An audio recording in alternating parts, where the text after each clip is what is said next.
Good morning, everyone. It's nice to have you all here and for us to be meditating together in a retreat throughout the day in spirit of the Uduap Poe Day that should be, tomorrow.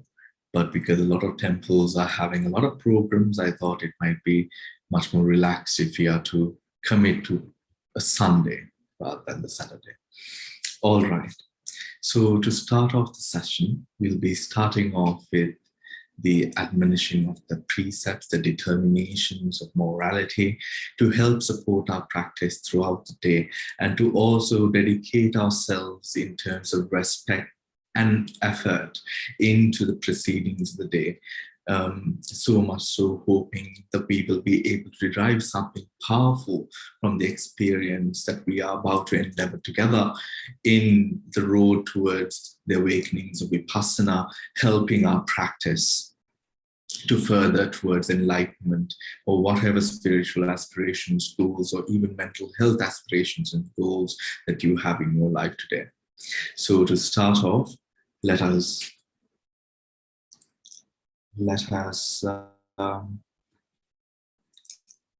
repeat Namo Tassa 3 times. Hey Mali, is it all right if I unmute you to chant together with me? All right, thank you, Hey Mali. So let us chant Namo Tassa 3 times. Namo tassa bhagavato arahato samma sambuddhassa.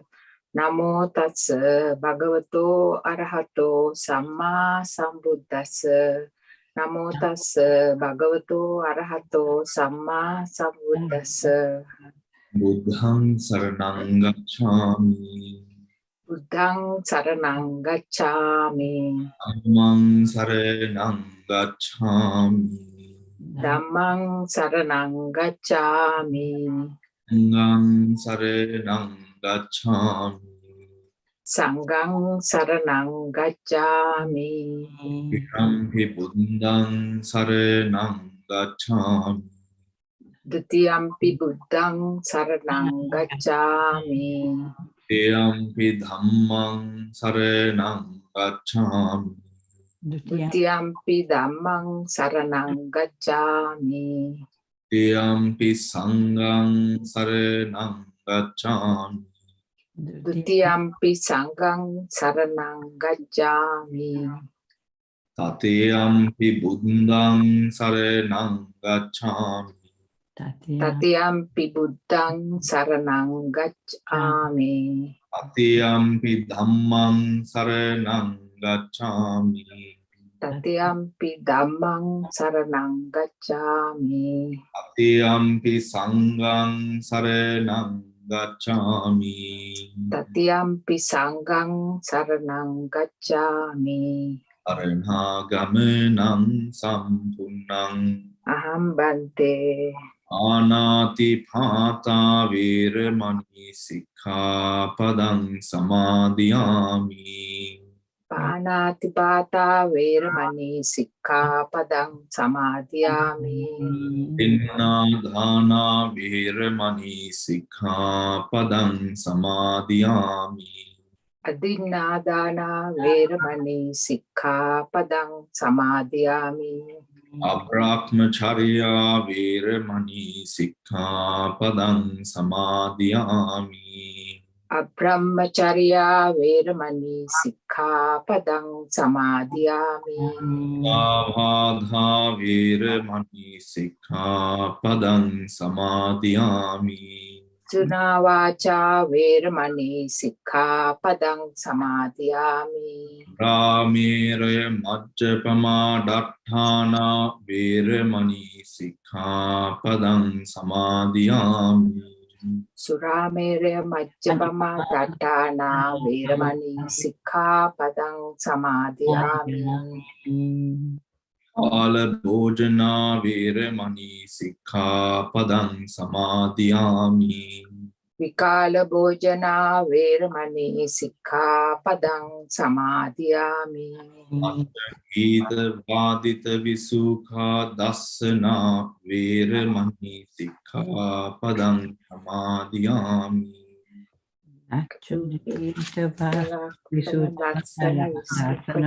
Veramani sikkhapadang samadhiyami. Mala gandha vilepana Dharana mannana vibhusanattana dharana mandana vichupalattana veramani sikkhapadang samadhiyami. Veramani sikkhapadang samadhiyami. Sayana mahasayana Uchchasayana mahasayana veramani sikkhapadang samadhiyami. Veramani sikkhapadang samadhiyami.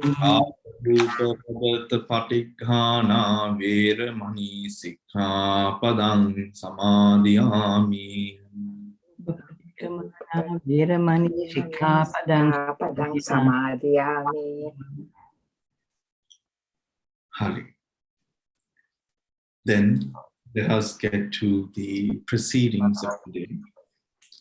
We will be, as we have now determined to take the precepts which forms the morality base of our meditation practice of the Vipassana, let us move on to the practice that we are going to be endeavoring for today as the main theme of the whole retreat.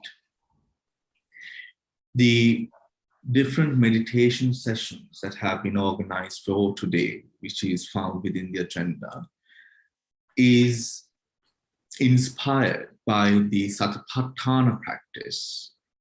The Satipatthana practice being the 4 foundations of mindfulness, which the Buddha has pointed out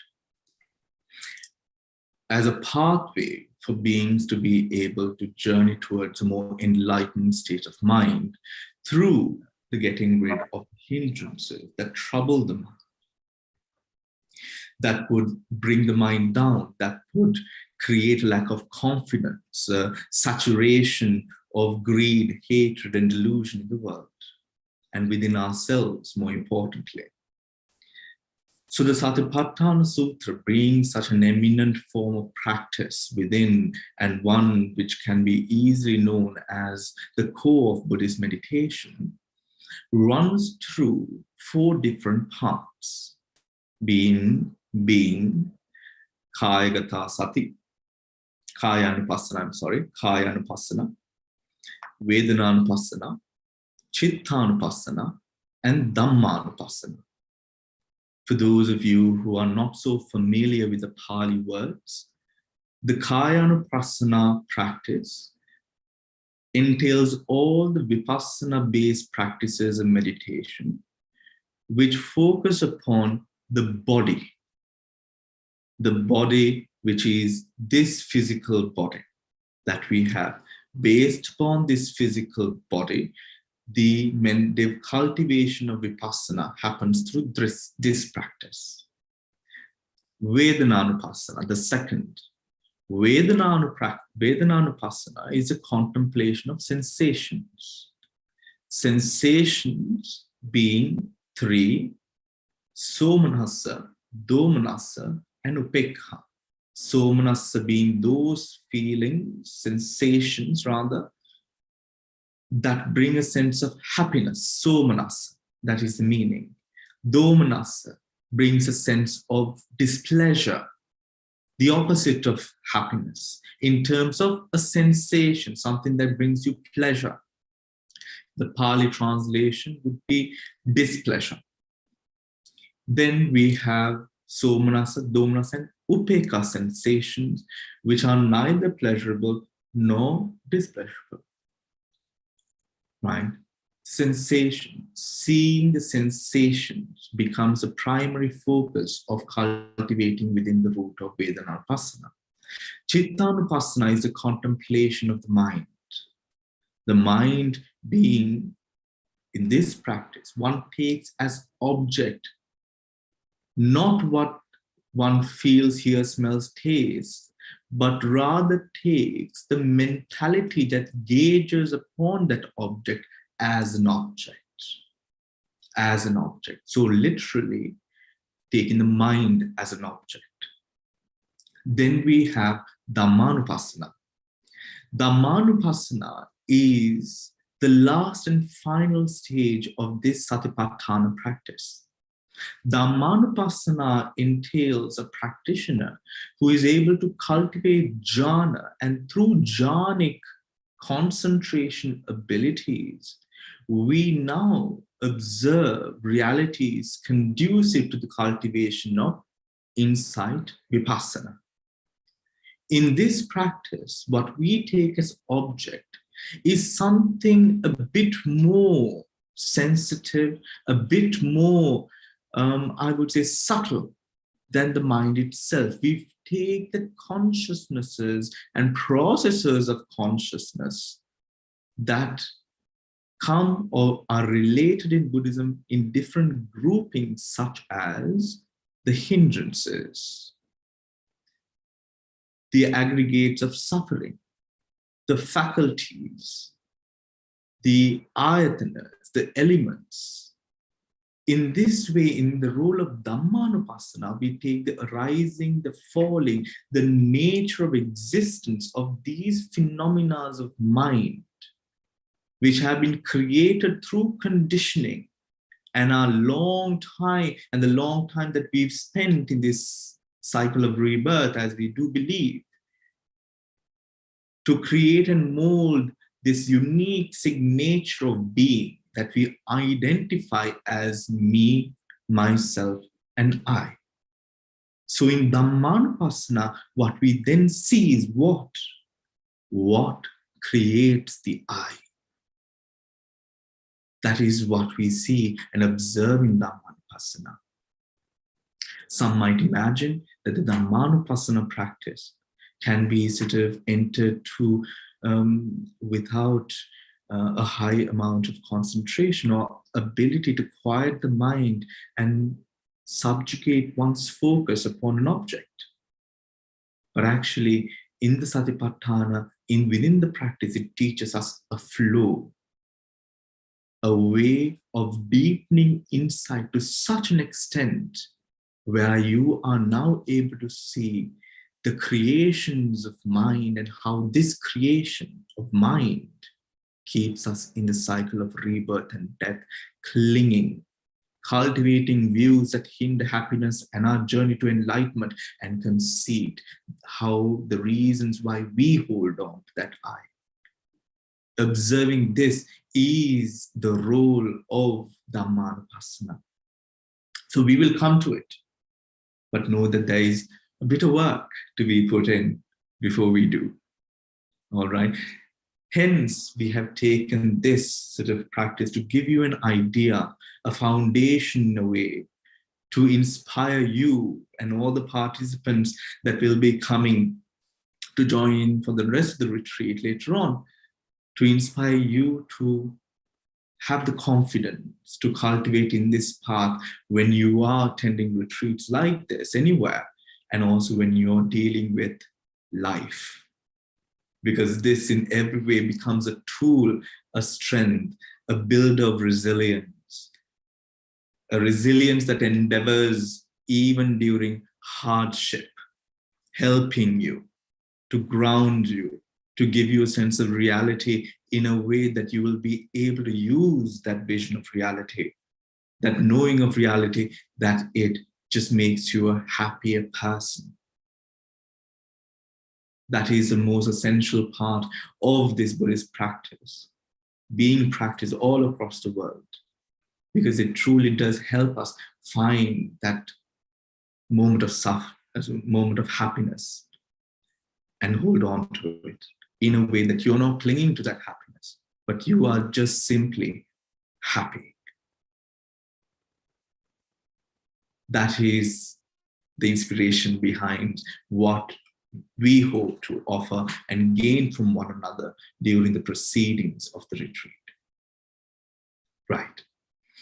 So Does anyone have any questions that they would like to ask, anything that they want to clarify?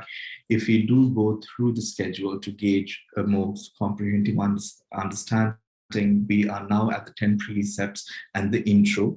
If you do not have the schedule, it is available on the website. Then we have the Anapanasati practice, followed by a talk and discussion. I was hoping that this session could be utilized for the discussing of meditational experience and any sort of questions you might have had in the past or with regard to this specific meditation session. And we will sort of be talking on the guidelines and lines of what Vipassana is, how would I progress in it. So to discuss those sorts of meditation questions, I thought that could be a meditation discussion and talk that we could have with one another. Then, of course, we are going into, I'm sorry, I'm looking at, it's time. Yes. And then we go into the lunch break, right? Where you go on and enjoy your lunch. Try to make sure, I have in the guidelines mentioned, try to sort of have a continued sense of awareness, have a continued sense of awareness throughout the day, which would then help you to sort of truly benefit from the times that we do go into Vipassana. Because at moments when the mind stumbles and we sort of, we experience a moment of hatred or greed throughout the sessions, those are the hindrances which then sort of takes the spirit of that awareness away from the mind. So then when we put in the effort to sort of, that is why we take the moral precepts at first, and we try to maintain that wholesome state of mind throughout the retreat in order to ensure that we go deeper with every level, allowing us to let go deeper and deeper, to experience ourselves in a far more profound and deeper manner than when you would have to do in the beginning, which you will have to come back to if you keep on breaking the hindrances or sort of really cultivating the hindrances or allowing lapses of your awareness. So I do recommend that you at least watch the breath while you eat, or do some eating meditation of sorts, or even the Dhanusati, the recollections of the Buddha's qualities, to sort of keep that awareness going on. Then we come back into Anapanasati, and now we are doing the Anapanasati as a form of Vedananapassana. The earlier session was on Kayanupassana, the first stage of Satipatthana. The second meditation is going to be on the second stage of that Satipatthana, right? To give you an idea of how to do it and how that mentality and guided meditation would be like when you're doing it for yourself later on. Then we come into a talk and discussion. I thought we could discuss Dhammas or whatever Dhammas or whatever we would sort of feel like is the mood at that time. To also make it more of a bespoke experience. So we can go with the flow and see where we end up by that time and then take the discussion on from there. And then we come into Anapanasati. The reason that I have not included the Chittanupassana is because sometimes, since we will be a little bit tired maybe through the day because it is the last session of meditation for the day, it might be a bit difficult to observe the mind when the mind is not fresh, especially if you're a beginner, right? So I've not included Chittanupassana here, and I brought in Dhammanupassana, and we are going to use this Dhammanupassana session as a way of reflecting upon those faculties, those powers and abilities, the state of consciousness that we have at this moment. I thought that can be the inspiration for that specific session. And then sort of we will slowly come to a close and slowly come to a close, and that will be the end of the retreat, right? So if you do need to sort of get up, use the bathroom, or, if you do feel uncomfortable, try to endeavor as much as you possibly could. Of course, do not give up the towel just so easily, but throw in the towel just so easily, but try to endeavor, try to understand, try to see whether it is really something that you can't work over or work with, right? If it has become that impossible, or if it is truly just an hindrance now coming, asking you to go do something else because a distraction is all we need at the moment. You know what I mean? right? So see what type of mind it is, right? And don't give in so easily to those disruptions that come. When you endeavor with these distractions, when you sort of keep on working with it, you understand the hindrance now to such a deeper extent that that sort of hindrance does not arise so easily, right? So keep on with the practice and try to sort of be with the practice throughout the day, right? And see where it takes you, and be open-minded to whatever experiences that you might experience throughout this session. That is paramount to cultivate that vipassana. Because if we come in with, okay, I want to see this, I want to see that, I want to attain this stage, it builds another sense and layer of self, right? Again, it's back to what I want, but what is it in not wanting? How does it feel? What does it feel to not have that stress of having to want something all the time? What is the essence in the beginning of that wanting? And what can my life be without that sense of wanting? Because wanting is what keeps us from feeling that sense of satisfaction in our lives. So we try to see that reality. So for that, the commitment aspect will be very important, right? So we will go into a quick break, and we'll come back at 9:30 for the meditation session, if no one has any questions. Does anyone have any questions in that sense? No questions? All right. I'll see you back at 9:30. Okay.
Let us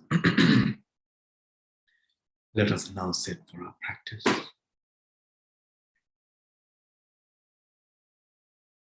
Gently taking a deep breath in,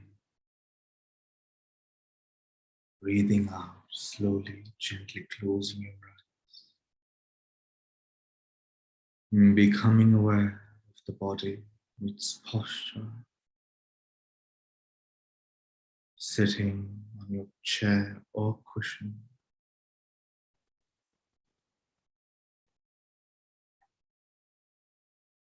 Observing the deep in-breath,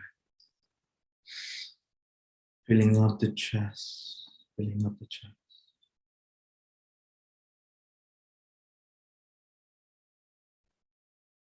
As you gently observe sensations around the chest as you hold on to the breath. Letting go gently, relaxing. Connect with the sensation of relaxing, just letting go. Guiding your attention to observe the breath as you take a deep breath in, centering ourselves in the present moment as you breathe out, relaxing gently into the present, into the present.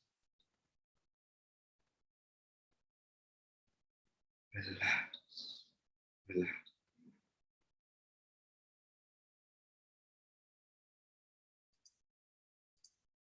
Relax. Determining to be within the present, to observe the reality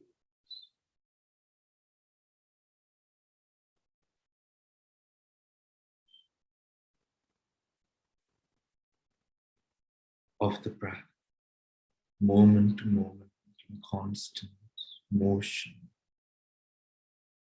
an experience in itself.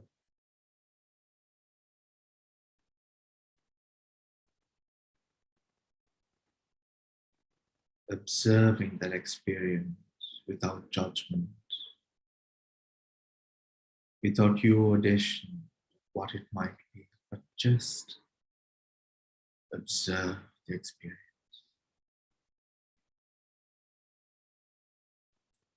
Taking another deep breath in, gently breathing out very slowly, gently breathing out, relaxing deeper and deeper, observing the whole body of the breath from the moment of arising, the moment of processing, the moment of passing away, ceasing to exist. These three moments, observe, observe, observe. When one series disappears, another appears. There is nothing to cling on to, but simply observe the breath.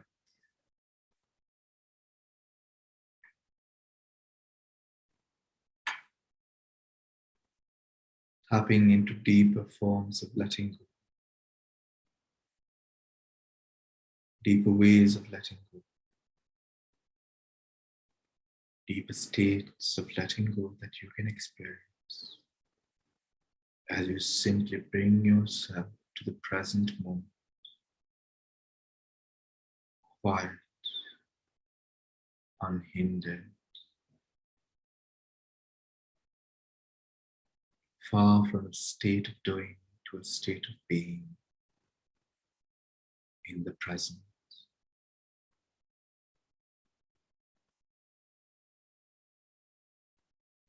Observe, just be.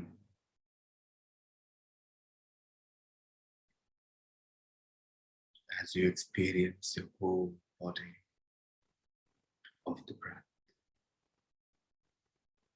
Observe. Observe.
Observing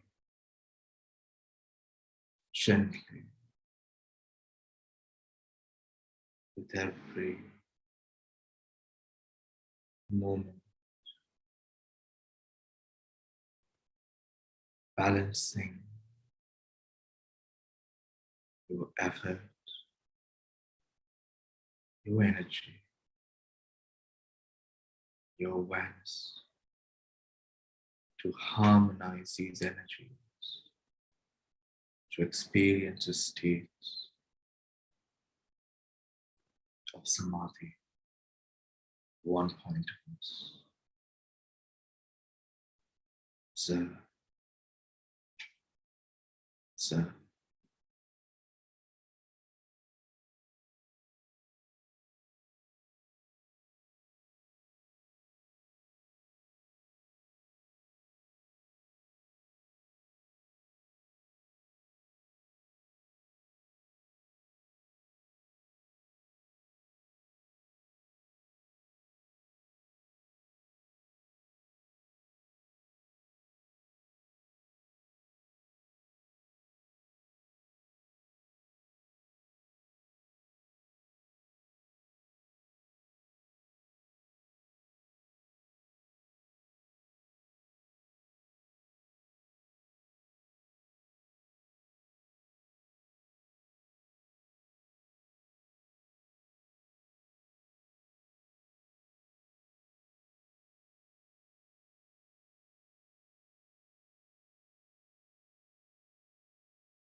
Distractions might at times arise,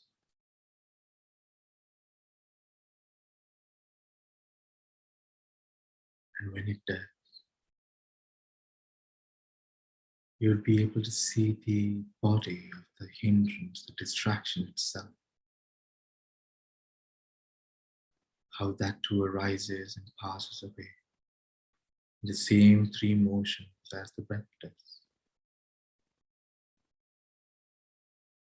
simply aiding you to come deeper into the breath, understanding the breath far more than you did before.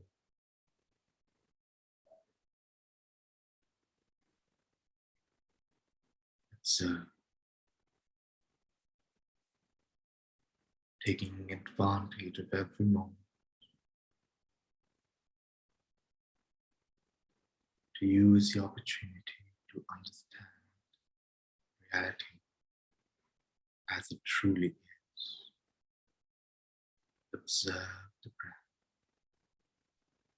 observe the body,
observing, observing.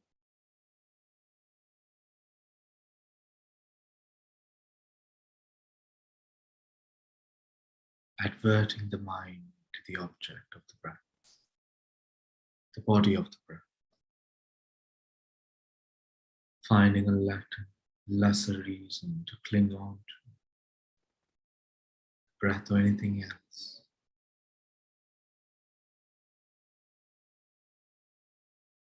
Mind feeling lighter and lighter as you go into a state of calm and tranquility with the observing of the breath.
growing comfortable with the present moment.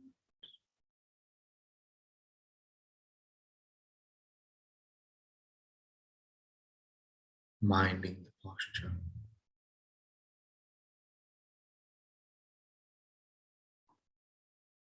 Observe. Observe.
closer to gently to go deeper into the three stages of this body of the breath. See how the energy of experience arises, to observe the arising.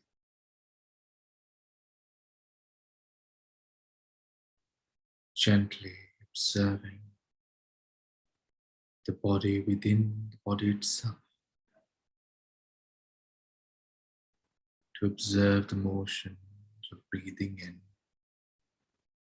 and how the whole body reacts to that breathing in. As you inhale and exhale, the changes in the diaphragm area, the lung, the abdomen, the shoulders,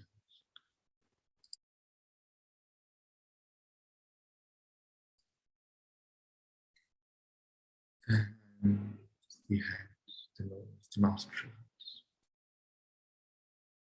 the rising of the body of the breath, from arising, possessing to passing away, crossing towards the whole body.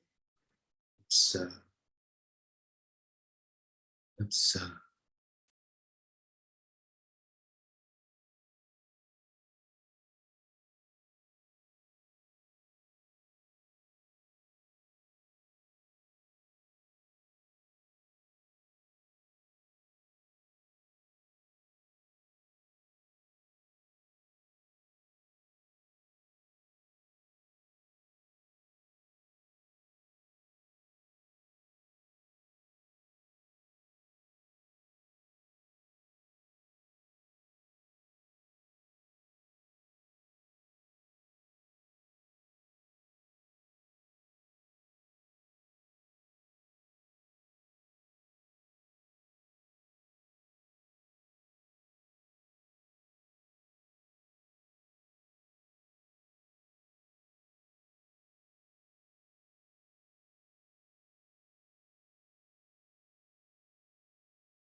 Observe the expansion of the contraction.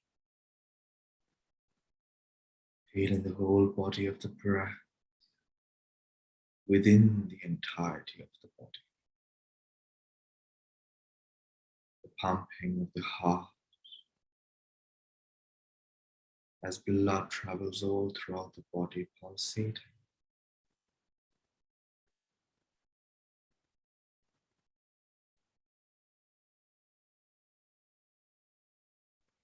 the lungs, the diaphragm,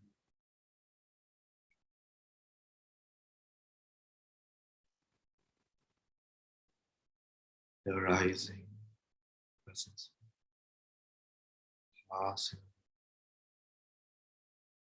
in continuous motion. Observe, observe,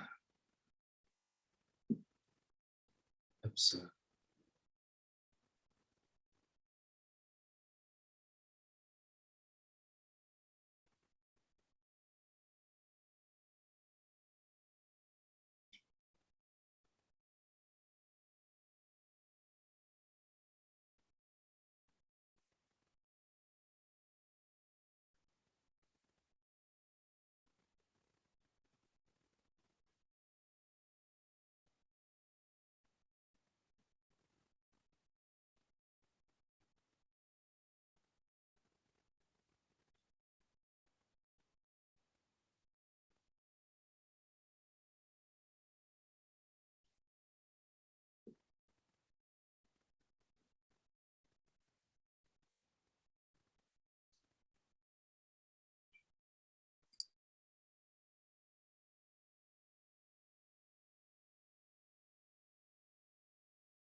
Gently.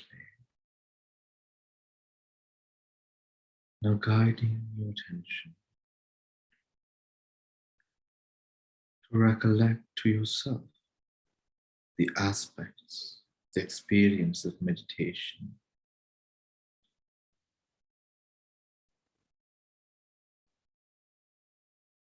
as if one would be taking down notes.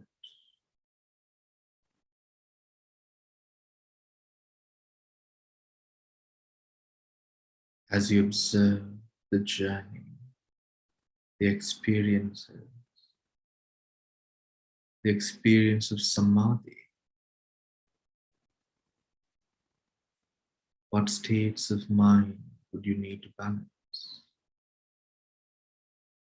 to be able to let go, coming into a deeper state of tranquility and samadhi? Study yourself without judgment, but simply observe what happens through the scope of letting go. Observe, observe.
Gently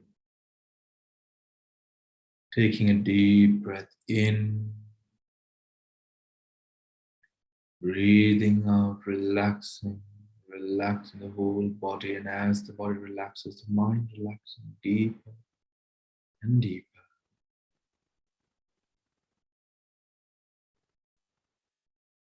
Guiding your attention to observe the sounds around you, the taste in your mouth, the sensations upon the skin, the temperature of the room that you are becoming so much more aware of your surroundings. As you take a deep breath in again, breathing out, breathing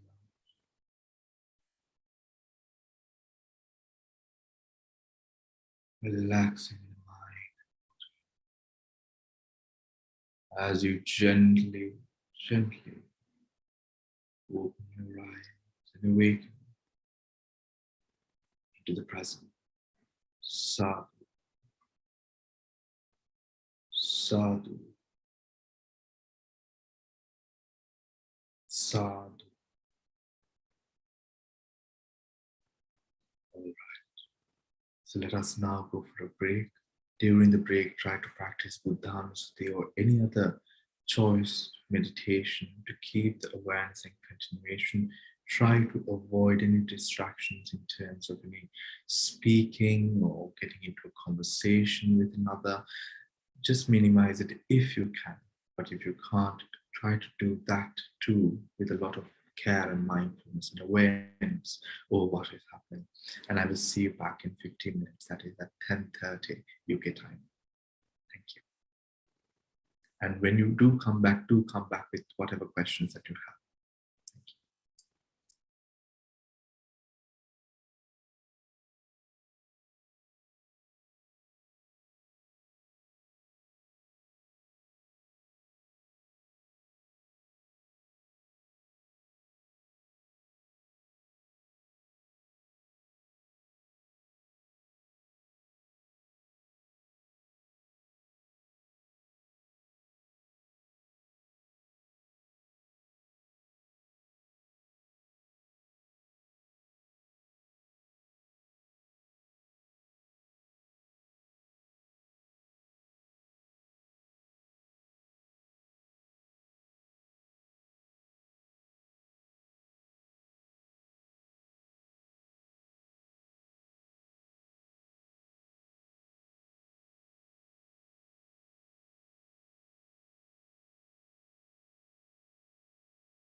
Welcome back, everyone. So, to just get the discussion going, and if anyone has any questions, even if you do not want to ask a question by muting your mics, you could always use the chat section and put your questions in there. And we would be very happy to take questions. For those of you who are listening in from YouTube Live, you could also use the chat section on YouTube Live, and I will pick up those questions from there as well. So when we study, or when we sort of go through this practice of meditation, it's something that we would sort of understand when we are consistently repeating the elements of letting go and how important letting go is. And even as a practitioner practicing yourself, you see that letting go truly does allow a person to go deeper into the states of mind, right? And you do come into a position of such calm and tranquility, even at times experiencing samadhi and going into samadhi, all because of letting go, all because of letting go. The person who cracks letting go and how to let go, how to sort of see what is there to let go, and that process of how to let go, when you become skilled in that practice, you will see a definite growth in your meditation, in your mindfulness, in your ability to remain with awareness, even during times of adversity and troubles, and even onto positions where you're so happy, but you are in no way deluded that this happiness might not change. Not to say, not in a way that you will then degrade the happiness that you're experiencing, but in a way that you will experience the happiness, but not cling on to the happiness. It is very interesting when we apply that to our lives. We find with many of the relationships that we would have individually, we find during these courses of different experiences with relationships, one of the most profound depictions of love that we find in many religions, in history, in Buddhism and the practice and teachings of Buddhism, one of those types of love the Buddha relates to with so much of respect and dignity is the love of a mother. Essentially, this connotes the sense of unconditional love. What can we learn with unconditional love, or from unconditional love? This is the satisfaction that you experience when you the practice essentially is giving love, care, compassion, and not expecting anything in return for that giving. That giving of heart, that giving of love. But you do it with such a profound sense of liberative happiness that the joy becomes the fact that you are able to give this to a person itself.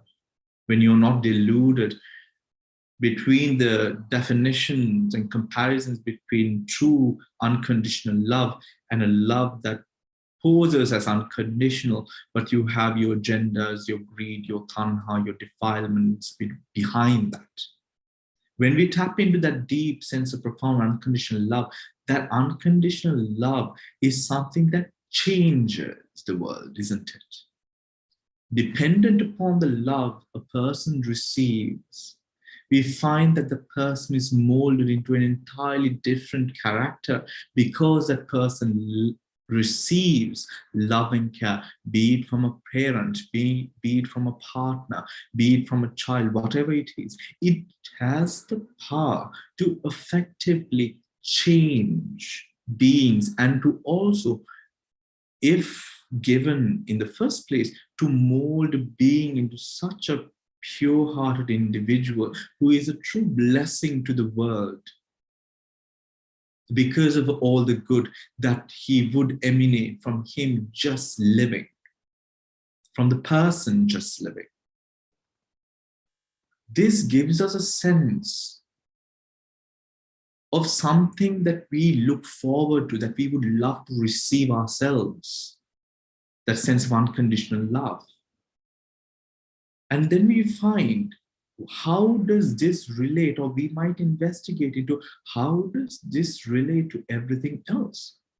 Because yes, we are all searching for that sense of love, isn't it, at the end of the day? The reason that we come into sometimes a Dhamma is to find what is defined within Dhamma as a stable happiness, a prolonged happiness, a happiness that exists and doesn't just go away.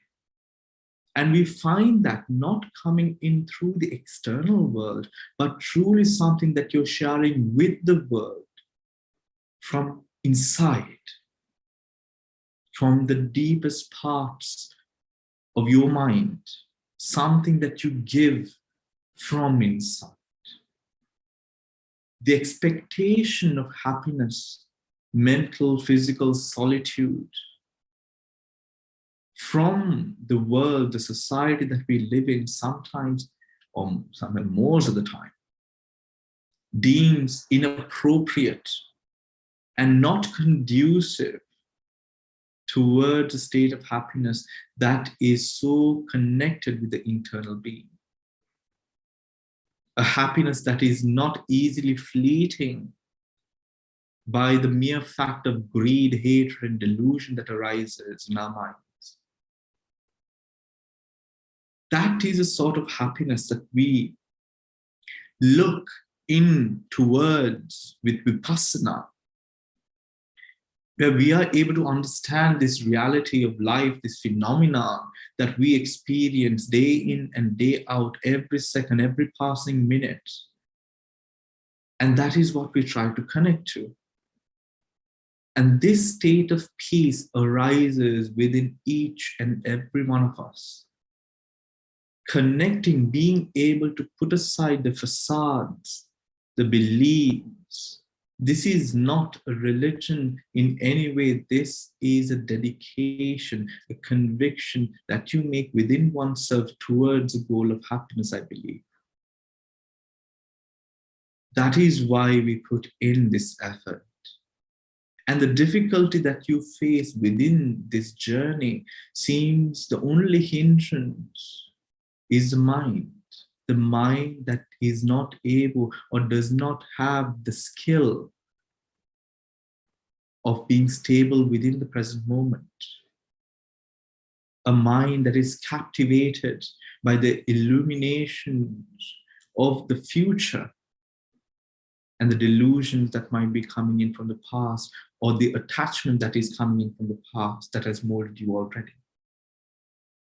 This position of mind that we are referring to is mind so far disattached by the dependence, from the dependence over the world for our happiness. But knowing for yourself in your heart of hearts, the gospel truth of the fact that happiness truly does arise from within. This dedication that you make to connecting with the most truest part of yourself, where it is so true that you connect to the exact beauty of life that we live in. The fact that there is impermanence in the world. There is the potential of suffering in this world. This word suffering is often taken because of the spirit by which it is translated. This word suffering is such a powerful word which deeply connects to a gross displeasure of life.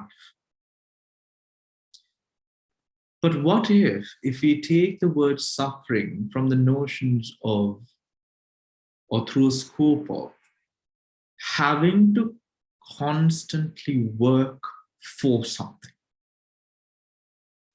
A sense, a spirit, an essence, where the mind will be able to enjoy at one moment, but it will always have this element of making you feel that you've got to work more, that you've got to do more, that you want to be something more. This constant more, the constant need for that difference from what you have at this very moment. What if that suffering, because suffering, impermanent suffering and non-self is a component of every living moment, is the component of every phenomenon that exists, mind and body, material and mental. So the suffering must initiate itself in a way, or it should be conducive to the idea that it exists in every moment. What is it within this moment that I fail to connect with and just be? The constant need to be different. The lack of satisfaction and acceptance over the presence. These elements, we know, you and I, very well, all too intimately, because that is what is working in our minds. Even when we go into our meditation, sit down for our practice, we want to become something different. We want to achieve a state of mind that is different. What if, with this encouragement to practice, keeping upon a practice, you are able to differentiate the need, the want, put it into a side, and then see being.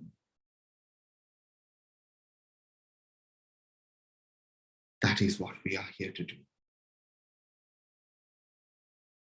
That is what we are here to do. And to achieve that position, the sense of openness towards experience, the experience of the present, the ability, developing the skills and abilities of mind, of facing experiences of this moment, that also needs a skill, because sometimes you're so unfamiliar with it, and the unfamiliarity itself makes you uncomfortable because you don't know what is it that I'm experiencing.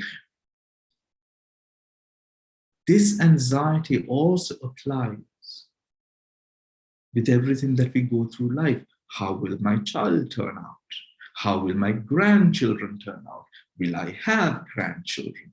How much marks would I get in my exams? What am I going to do if Corona doesn't end? How am I going to... This sense of not knowing the next, what is going to happen next, creates a constant need to differentiate itself. That is why being in the present, having the strength to be within the present, is also a skill that we then do develop. You don't have to look at it as three different independent sort of skills. Just get yourself on the right path. And just as the boat will travel along with the stream of the current of a river, just so you, everything else that you want with regards to stability, calm, tranquility, and a sense of inner peace will arise as the boat will eventually reach the great ocean. You just have to do one thing. Be committed to a state of awareness in this very moment. That's it. And everything else will fall into place. It's simple. Just that one thing. Out of the hundreds, thousands of skills that we might have, out of the 100,000 things that we might have to get done and do, I think it's quite a simple ask to just be in the present.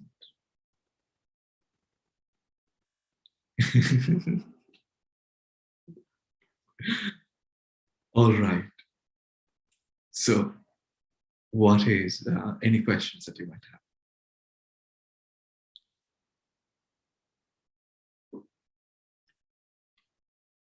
You can,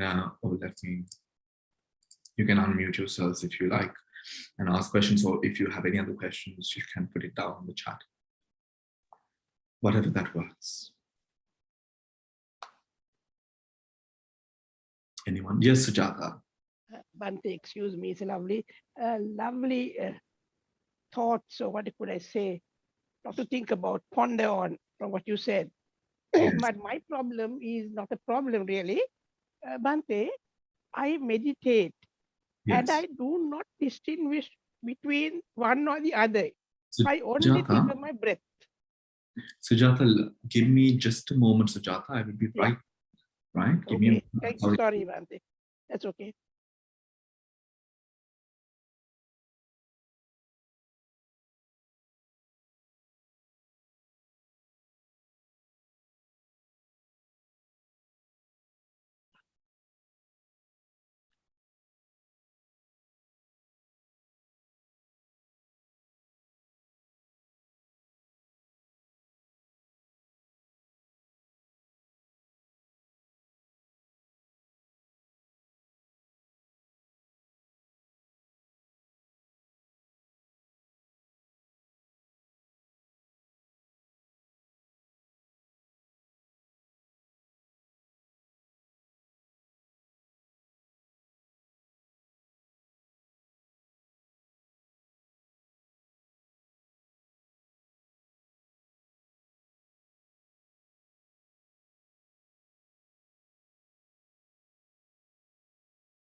Apologies for that. Sujata. Yes, Bhante. Yes. Uh, I was saying that there were a lot of food for thought from what you said. And my problem is I got a hoarse throat at the moment. Bhante, I meditate, but I do not distinguish one meditation from the other. I only think of the breath. I know what I'm doing, only the breath. Only thing the special thing is the Buddha Anusati. I know I am uttering it all the time. I'm uttering it all the time. So that I know I'm there, which I have done very well, I must say.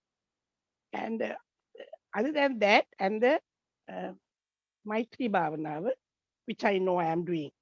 Okay. So I think I am different to the way the others follow this. I have my unique way, I think.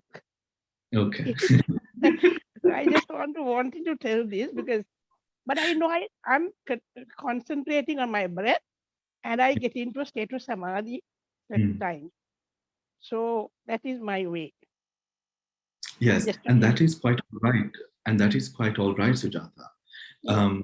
Just get into the process of whatever way that you're comfortable with, right? And even with the breath, if you're just simply observing the breath, just observe the breath. Yes. And simply, just as I mentioned with the simile of the boat, it will fall in place. allow that cultivation to just flourish Yes. as you go into, the practice with such sincerity and connection to the present. Yeah, Bhante. All And I right. should think of the boat as well. Yes. Thank you, Bhante. Lovely. Yes, Okay, you thanks get a lot, Bhante. that. I'm leaving you. All right. So anyone else who would like to ask anything?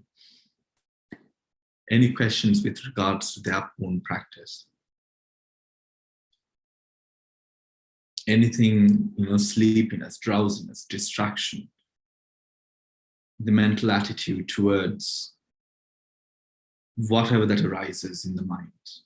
Remember that within this meditation session, what we have just completed is the first step of that satipatthana, right? And proceeding into those interactions in that way with the breath, observing the breath, becomes key to that foundation. Right? So if you are not completely sure about what we then did, you can ask.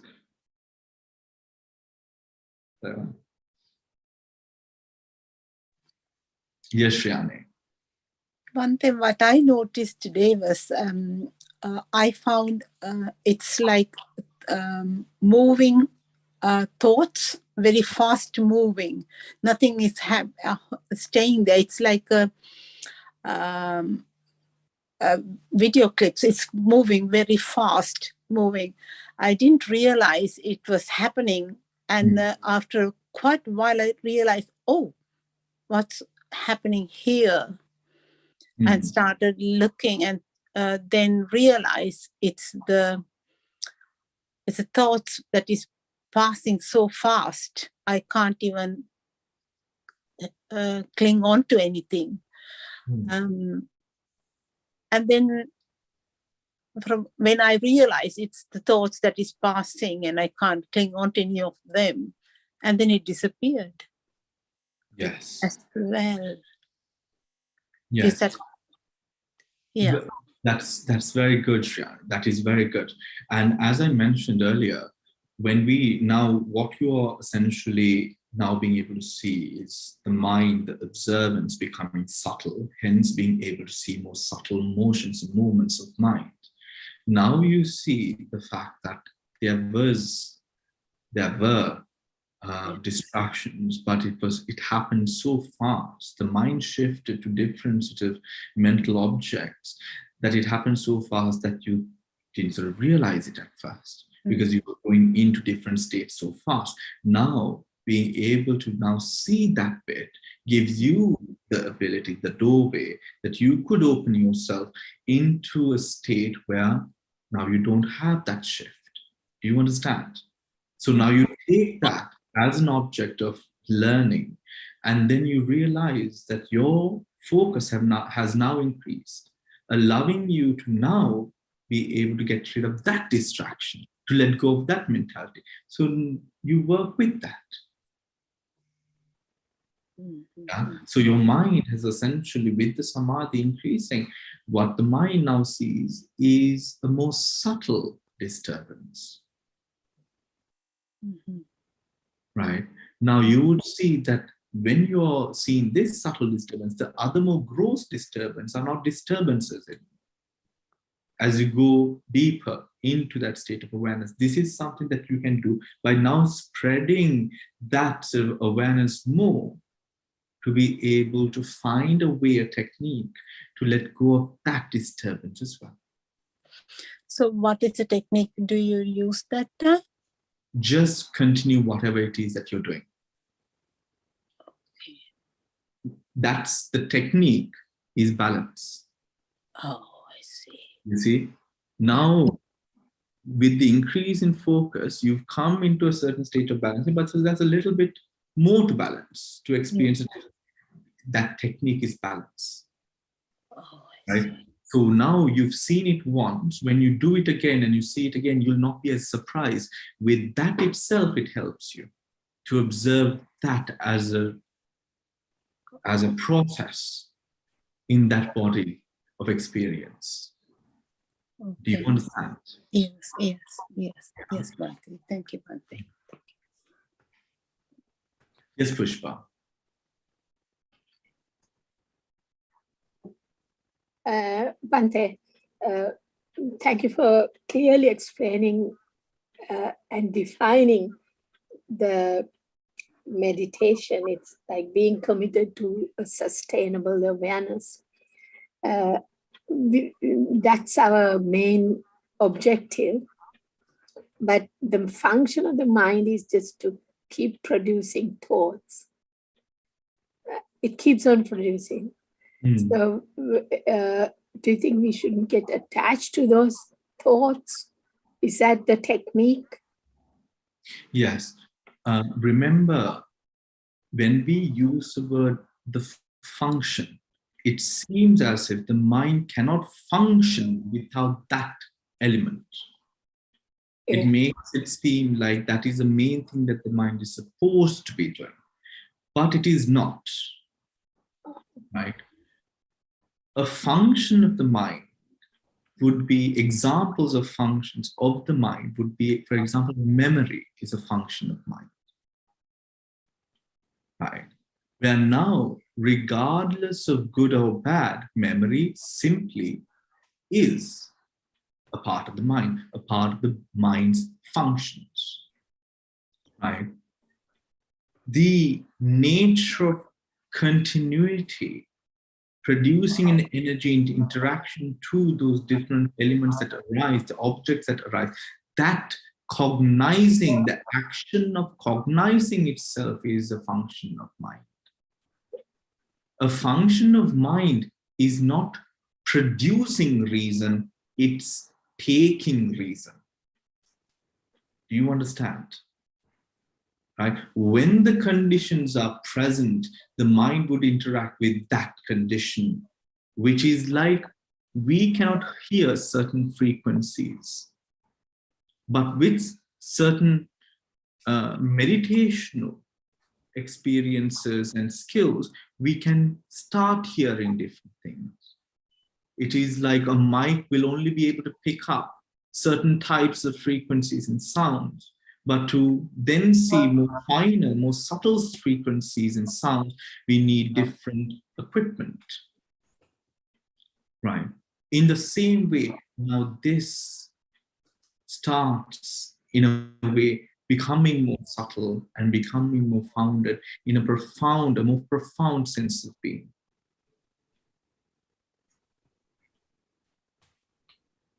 Is that clear, Pushpa? Yeah. So maintaining a balance is the balance between our effort to sustain awareness and erupting thoughts. Yes. So the balance then is something that the mind is able to learn. That is why that learning, we know within the doctrine of Buddhism, it talks about wisdom, which is the main element within the Dhamma, which subdues or eradicates the hindrances. Wisdom essentially changes the conditions that affects the mind. The ability of focus facilitates a deeper, profound, more connected, intimate, and more realistic view of that mind,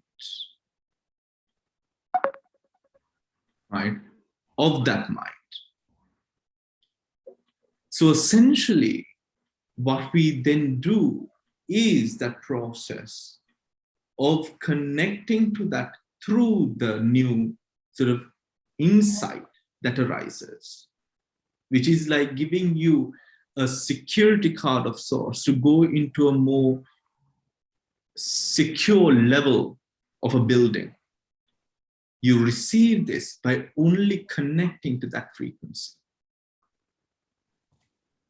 Do you understand?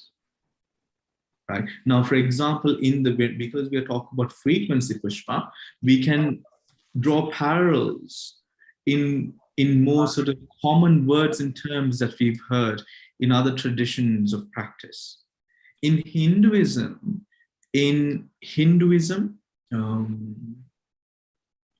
yogic practices, right? It speaks of a way of connecting to the universe, right? Connecting to the universe. The same thing is taught with different words, but the object is shifted. In Catholicism, it talks about connecting with the Almighty God. In the Muslim religion and the Sufi traditions, it connects with, again, connecting with the God. The definition of God in the most spiritual meditative traditions of Sufism, Catholicism, Buddhism, all connect in a way of connecting to the true nature of what is going around us, connecting to that universal experience that everyone is having. And that universal experience is the truth outside of this mind and body, but also the same inside in this mind and body. The truth which is out there and the truth that is in here is the same truth. But what do we do? Even in my way of articulating what have I just done, I made it outside and inside.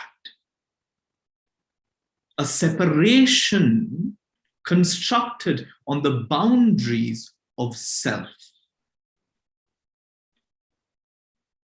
That wall, that boundary which moves outside and inside is what will dwindle away as we grow in that appreciation and experience of those higher frequencies that arise, because now the mind is able to facilitate that because of the wisdom attribute that blooms through the inside practice that we have. Right. Yeah. Is that clear? Yeah. Thank you, Bhante. Most welcome. Dil?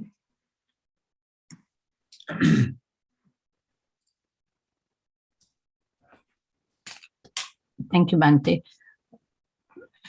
for your very clear explanations at the beginning of the discussion. It was enormously helpful. What my own experience was, I have had 6 weeks of a very, very busy period where I had many, many problems which were unsurmountable. And I want to thank you, Bhante, because all what you taught us is what made me be able to have those moments when I could see, when everything was confused and impossible to solve, you managed to go to a place above and to look down, and you saw things very differently. And every moment, even though I couldn't join most of your classes, that's what I did. And that's what my husband did. And I think that if you have in your family somebody else who is also exposed to it, it becomes a real, it becomes a real, something that you have that can make this experience much more. Having come back and this particular retreat, I tried to join your retreat, but it happened on the day I was traveling, so I could only do half of it. So I was determined that when I come here, that I do the whole thing. And what I found is like what Sriyani found, because I had such a busy mind with so many obstacles.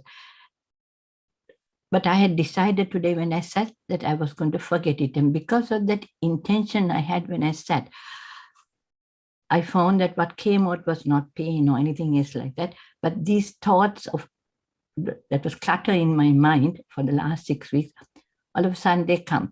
But because of the intention I had to be really focusing on awareness, watching what months, I managed to pick these things up as they came. And I managed to kind of let it go. And then for some time I was just in being, and so very aware, just Satimat come, and then again something else came. So I just want to thank you, the explanation you did, and why it is so important for us not to have I mean, sometimes that is life. Life is very, very busy. And I wish I didn't have that 6 weeks, but that was a part of the life I had to go through. But that if you can really not have such busy lives and do all these things that we think we have to do, I think that's a great facilitator in the meditation you're asking us to do, and to watch the inside and the outside and the oneness. And I experienced it today, and I just want to thank you, Bhante, and share my experience. Thank you. Thank you. Samantha? Yes. Samantha. Thank you, Bhante. Yeah, I was just wondering, so are we trying to, in a way, what we're trying to develop through our meditation practices, what Bhante has been teaching us, is trying to develop a mind that we are to accept whatever situation, internal and external, bring it align, so that we are just to be with it without any judgment or expectation, or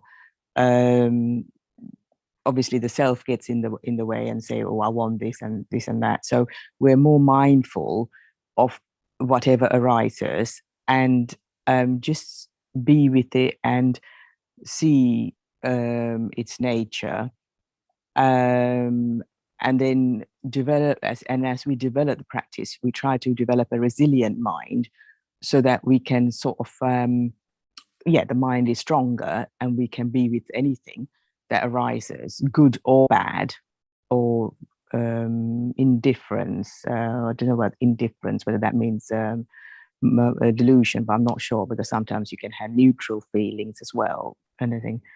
So is that what we're trying to sort of, in a way, develop through our meditation practice? Samantha, I must be honest, when I hear this being repeated, it does sound like a lifeless doll going through an experience, which doesn't seem a bit enticing in any way.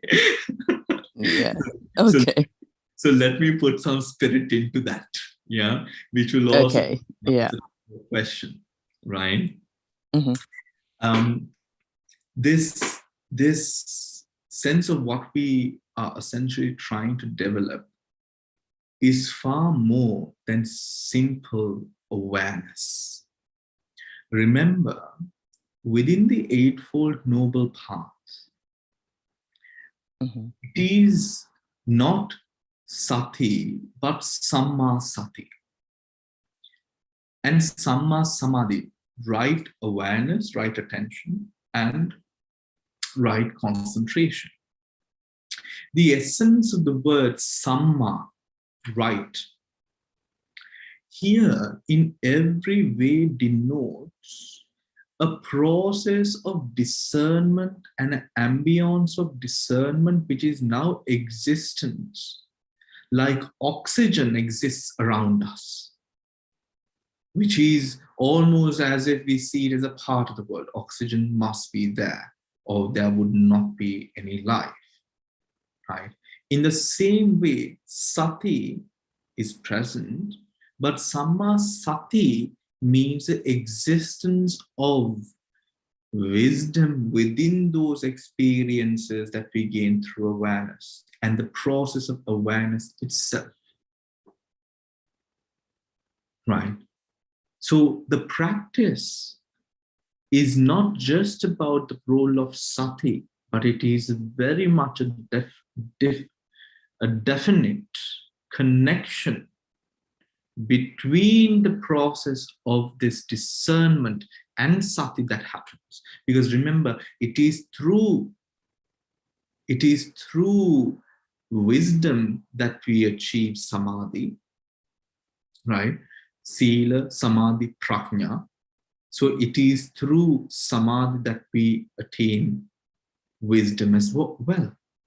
It has a nature of mutual conditioning where it supports these positions of mind to excel, right? To excel. So giving sati a sense of over prominence is also an issue which comes, because then the focus is simply sati, but sati can't be maintained when the mind is not balanced by wisdom. Hence, we must look at the 5 attributes, the faculties, which must be present in a more practical and a more relevant way, to see what is it within this mind which needs more attention to build that balance that must be present in going deeper, or else the sati will be there. It will arise and pass away, but for sati to truly grow into something which is so magnificent and life-changing as Samma Sati, we have to have the ambience and the effects of Dhamma working within us. With, not in a way that you sort of have a veil between you and Dhamma practice. No, it becomes your way of life. That is why we are so ardent in teaching Dhamma, Buddhism, not as a religion, but as a way of life. Seeing that reality of impermanent suffering and non-self with every moment that is present, and accepting that reality is where this practice becomes you. In this island, the mind and the body, as the Buddha says. Right? So, love the Dhammas, do not see it as a machine where you put this together or this together, but see it as a process where discernment, the word discernment I'm taking, not wisdom, but discernment, because discernment is present in the mind. And it is an activity which becomes a part of the mind itself. Lovely. Yeah. So when you say discernment, that means acceptance with wisdom. No, discernment means the Sati. ability to see reality. We can't differentiate it, you see. Oh, I see. Right? It is the ability of seeing reality. And reality, right? Reality as a, just because reality, this is the way a reality a Buddhist sees, does not make it any more correct than anyone else. Remember, this is not to be taken as a way, this is the way Buddhists think. No, that is completely wrong. It is to be taken in a way that you connect, you observe, you see as it is. It's nothing to do with the word Buddhism. It is just the way the world is, the reality of phenomena, the realities or the characteristics that govern this whole cycle of rebirth and death. And it's so insidious that it is existent in each and every molecule, atom, and particle of which brings this world together. Right? So we don't differentiate. Because differentiation itself is the Atma. Okay? Yeah. That makes sense. Okay, thank you, Bhante. Yeah? Yes, yeah. I think my confusion was, I think I was just thinking like everything is to do cause and effect. And in a way, in a deeper sense, my life is already being mapped. And all I'm doing is like being in the present moment and using my wisdom to change the course. I mean, apply it for so that be aware of how I'm going to react and create my new karma, my sankhara. All of that is correct. Yes. Samantha, all of that is correct. Only one position is that is the fact that you think that you need to apply the wisdom. That person who is applying is what Atma is. When we remove that person, the wisdom will become a part of this experience. Just as I see, that's the discernment. Exactly, that's the discernment. Wonderful, great. Yes. Thank you, Bhante. All right, Samantha. So we are going into a lunch break, right? continue with your Buddhanusati, continue with your metta, eat, continue this practice. Do not consider it a complete break from the retreat. This is very much a part of your retreat. So eat and have this hour for yourself to sort of be with Dhamma, be with the practice as well. So I will see you in an hour. Take care.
So hope you had a wonderful lunch.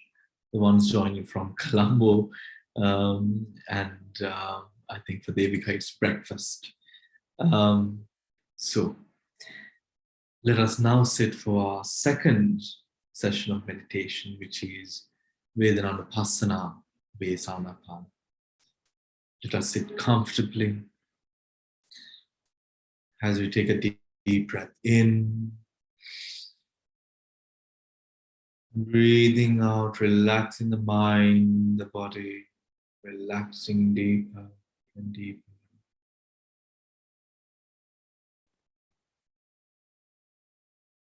Taking another deep breath in as you hold in the breath for a moment.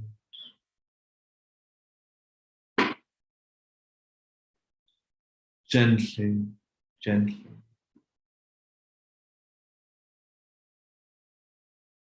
Letting go of the breath.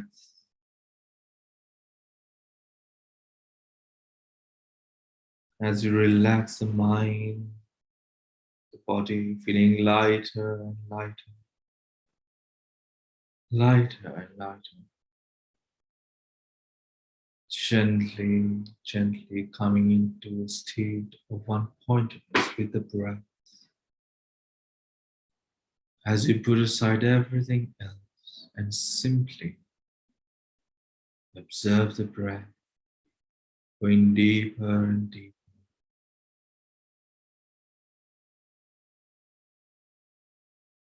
into the breath.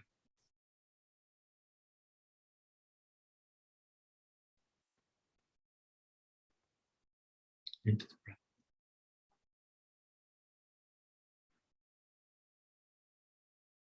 Simply observing, simply observing.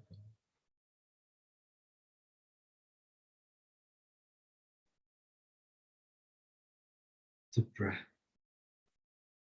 as you journey deeper and deeper into a state of present moment awareness. Put aside everything else, any responsibilities, anything that you have to get done, any problems, challenges you might be feeling, just simply put it to aside just for now and focus upon the breath. Being aware of the body sitting here in meditation.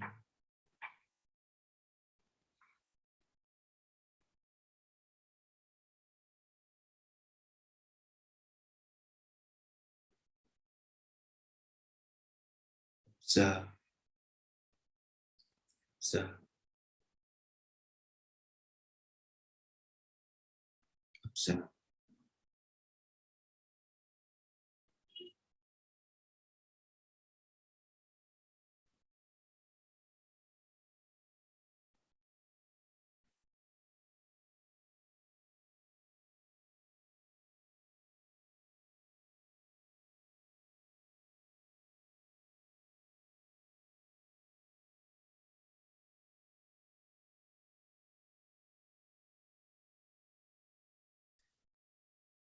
Guide your attention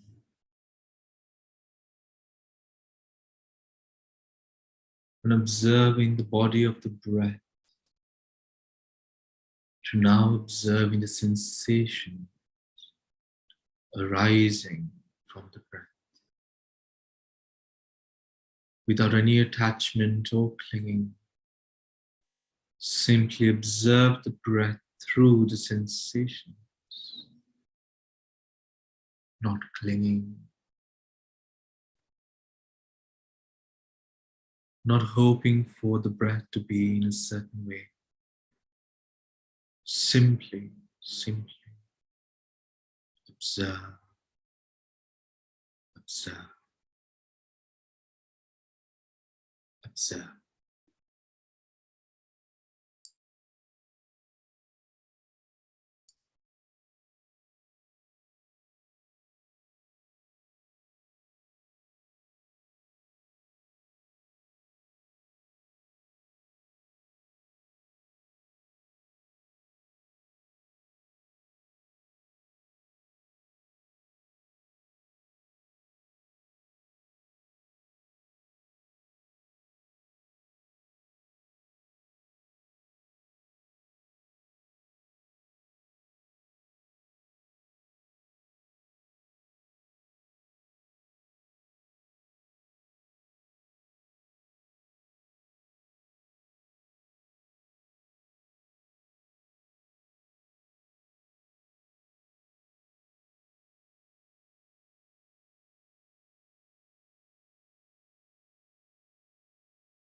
Observe the sensations rising every moment through the motion of breathing, happening involuntarily.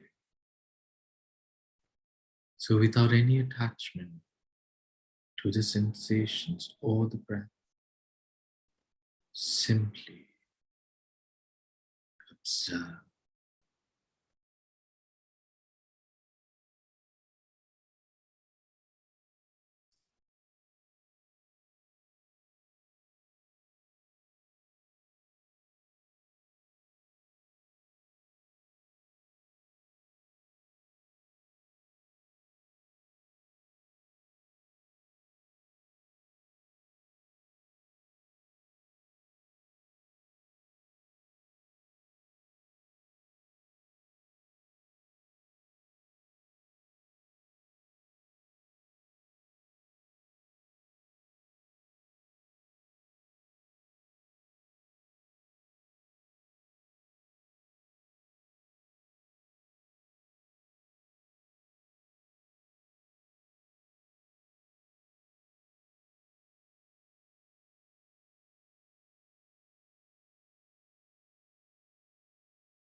You observe the sensations,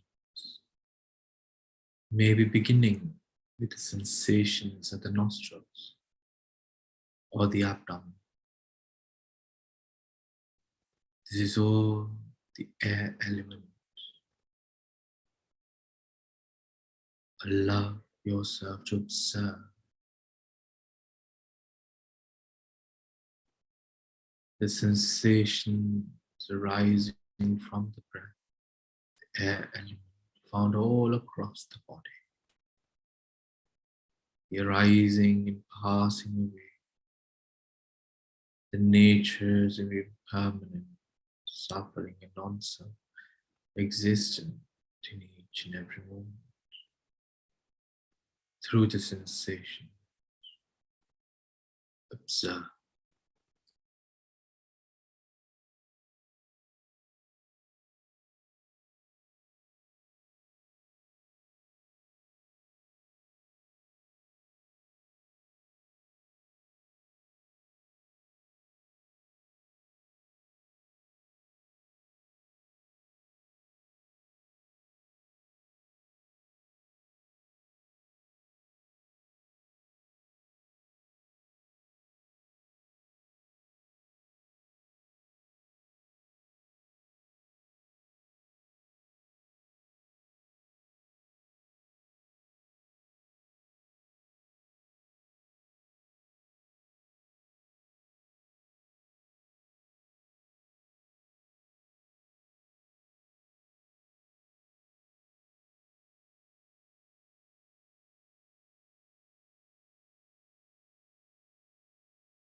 mind the posture.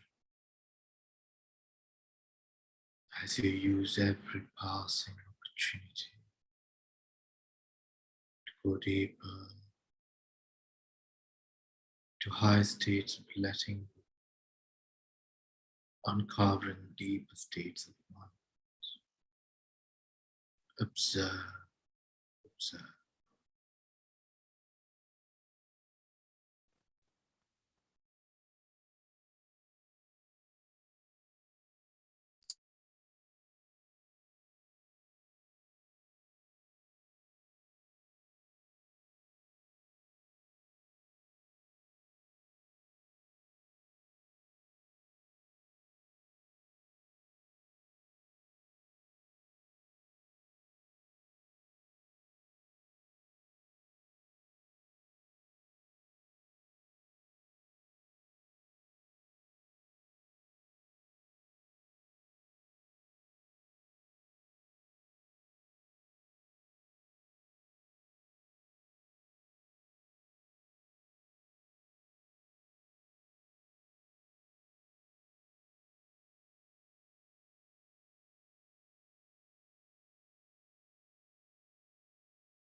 As you observe the sensations all across the body, through this breathing process, this involuntary process,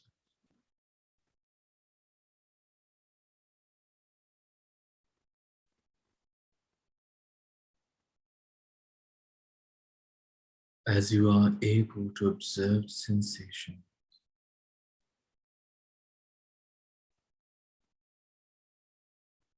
guide your attention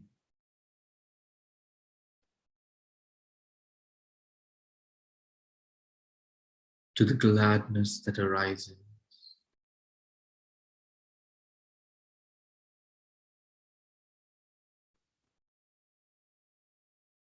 as you observe,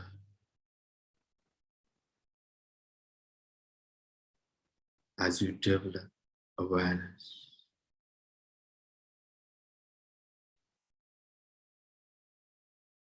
As you observe the processes that be. Observe the gladness that arises through the practice without any attachment whatsoever. Observe, observe.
minding the posture.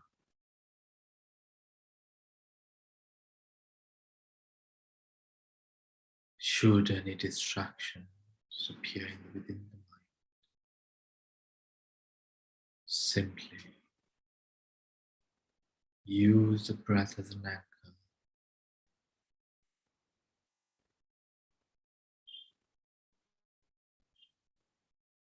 As you observe the breath,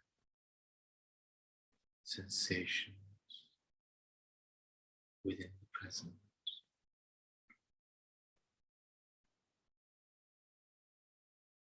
Observe, observe.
Gently guide your attention to now recollect the aspects of the meditation practice, parts of your practice which have been able to reach a state of balance, the parts that need further polishing, the aspects and features of effort, awareness, wisdom.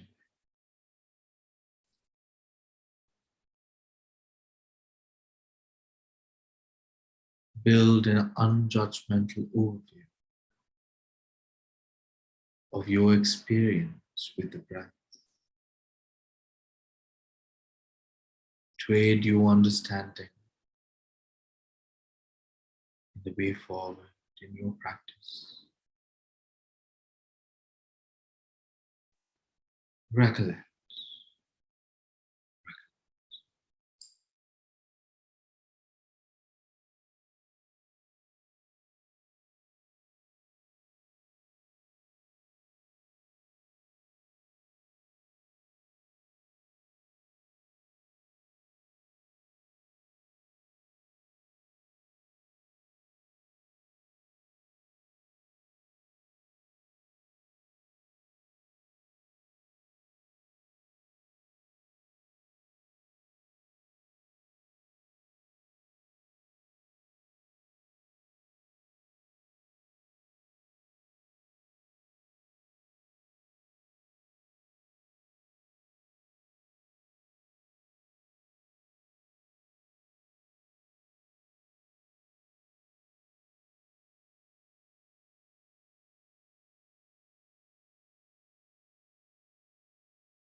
Gently taking a deep breath in, breathing out, relaxing, relaxing deeper, deeper. Becoming aware of your surrounding, the whole body, the room that you are in. Taking another deep breath in, Breathing out, relaxing, relaxing, relaxing. Gently, gently. Take a deep breath in again. And as you let go of the breath, awakening into the present moment, opening your eyes when you are ready. Sad, sad, sad.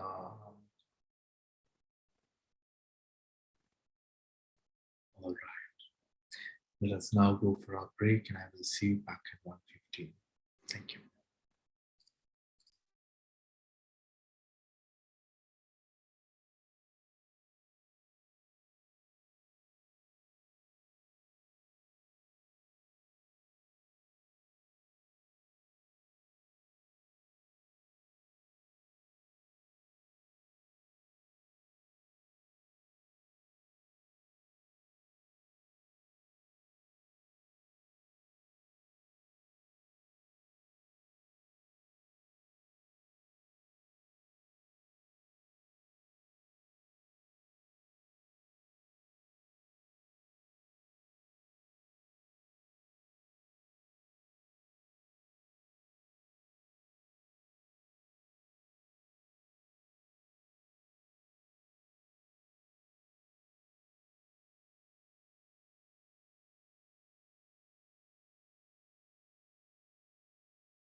So this is the time for, again, any question and answers that you might, questions that you might have, and anything that we couldn't discuss in the earlier session, you can bring it up in this session and address any questions that you might have. Before we do move on and to lay some foundation for any questions on meditation that you might have or might arise after this, an important aspect that we find in Anapanasati, because the retreat today is truly based upon Anapanasati and the four Satipatthanas, a common element that we see described in many different ancient traditions of meditation and also the prominent traditions of meditation that we find today, which include the Mahasi and both the Paha traditions of meditation, is the agreement upon both these and different traditions of the importance of observing the breath as a manifestation of the air element. So then when it comes to, or when we view the processes of breathing meditation, the inflow and the outflow of the breath, and as we spread that awareness from the nostrils to either the body of the breath, which we have done in the first section, and then the feelings arising from that experience of the breath, which would start again with the nostrils and spread all across the body, just like the body of the breath. We find ourselves with then the question of, okay, how do I experience the air element? In what way do I experience the air element? The air element, by definition, speaks of the airy nature, the motion that is involved with the element. So when we observe the air element, the focus of our observation is towards not specifically one object, but in a way that we observe the flow of the object being the breath, the flow being the essence of the air element. Do you understand? Right? This is repeated in the practical treatises which go down to explain what the Satipatthana process is. Now, as we observe, and we have observed many different elements of meditation through our practice, we have the sensations, we have the body, we have, and even the other meditations like the Asabha Bhavanas, the foulness meditation, the 32 body part meditations, the element meditations, even Buddhanusati, we find ourselves observing a specific object or adverting the mind to a specific object. When we are observing the object, we must never mistake the object and the element, because essentially we are practicing Anapanasati or breathing meditation and not the elemental meditation, right? Not the elemental meditation.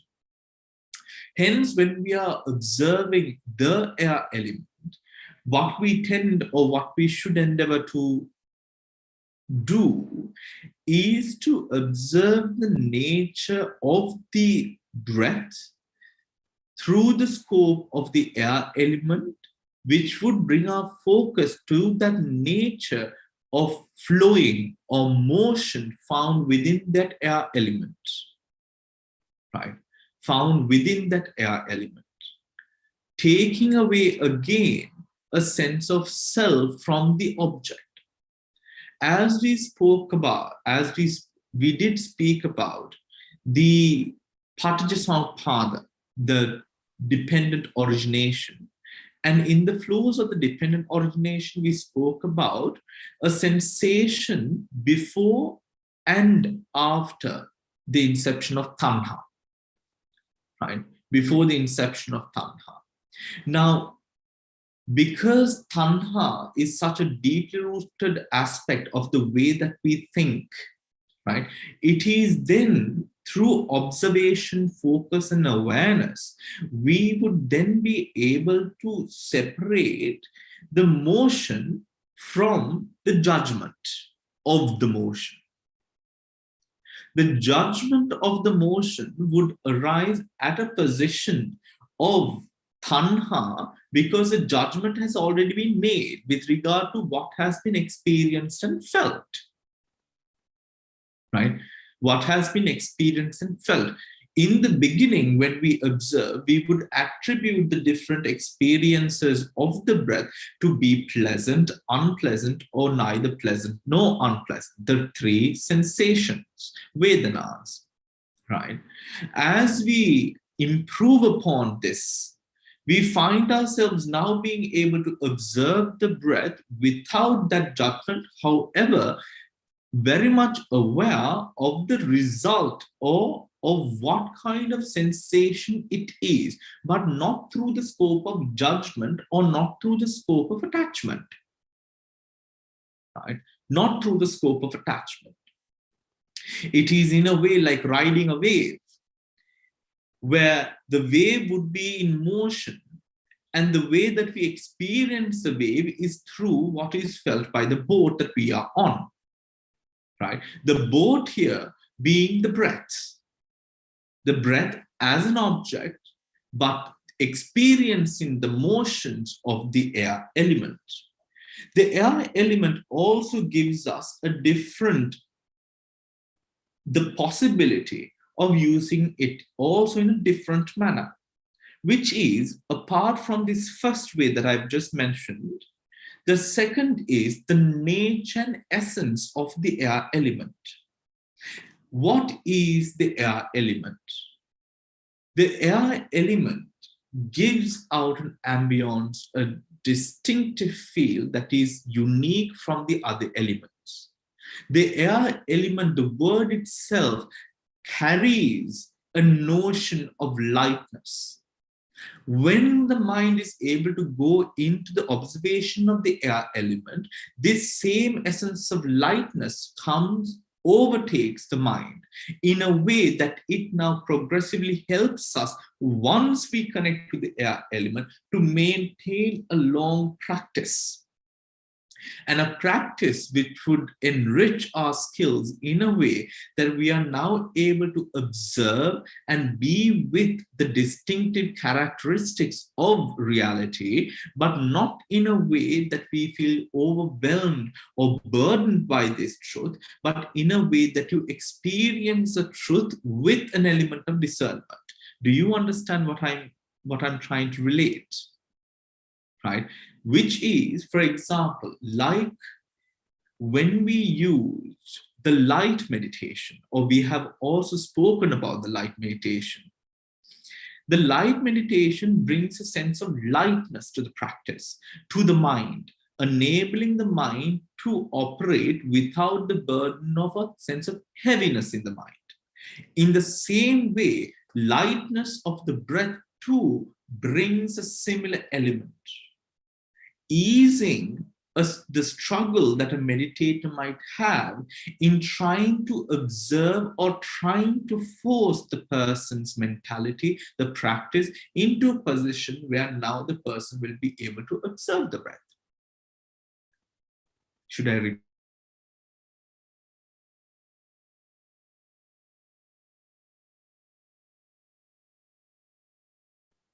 Oh, the screen is working, yeah?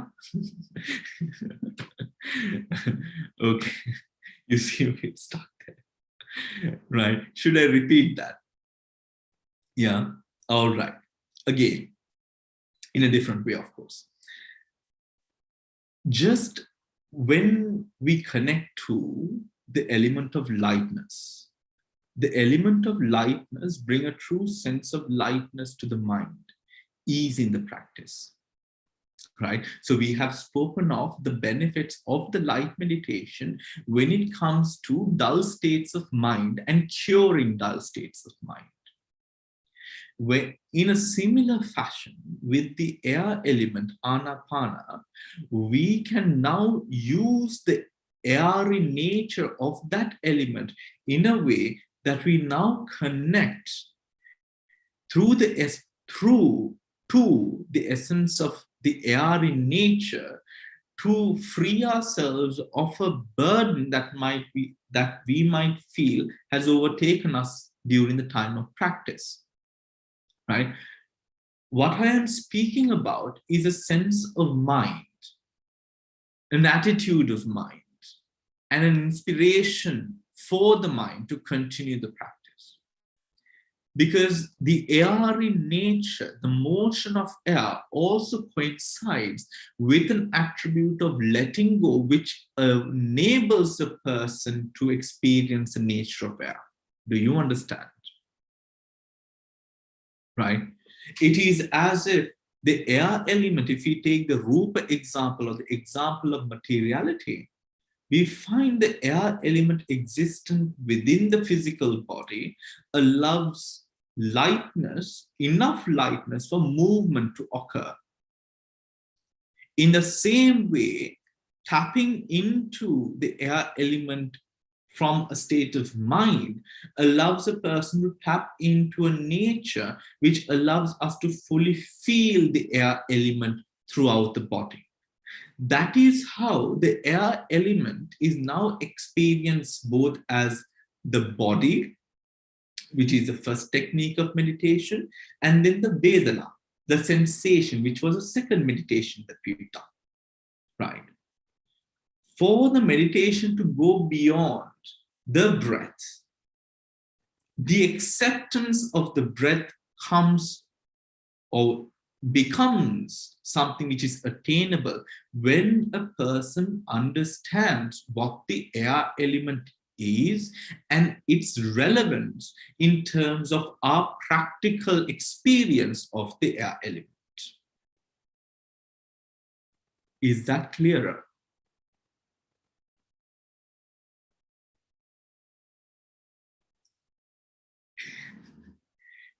No? Is that not clear? Anyone has any questions? Maybe we can go through a round of questions and then get to it again in a different way.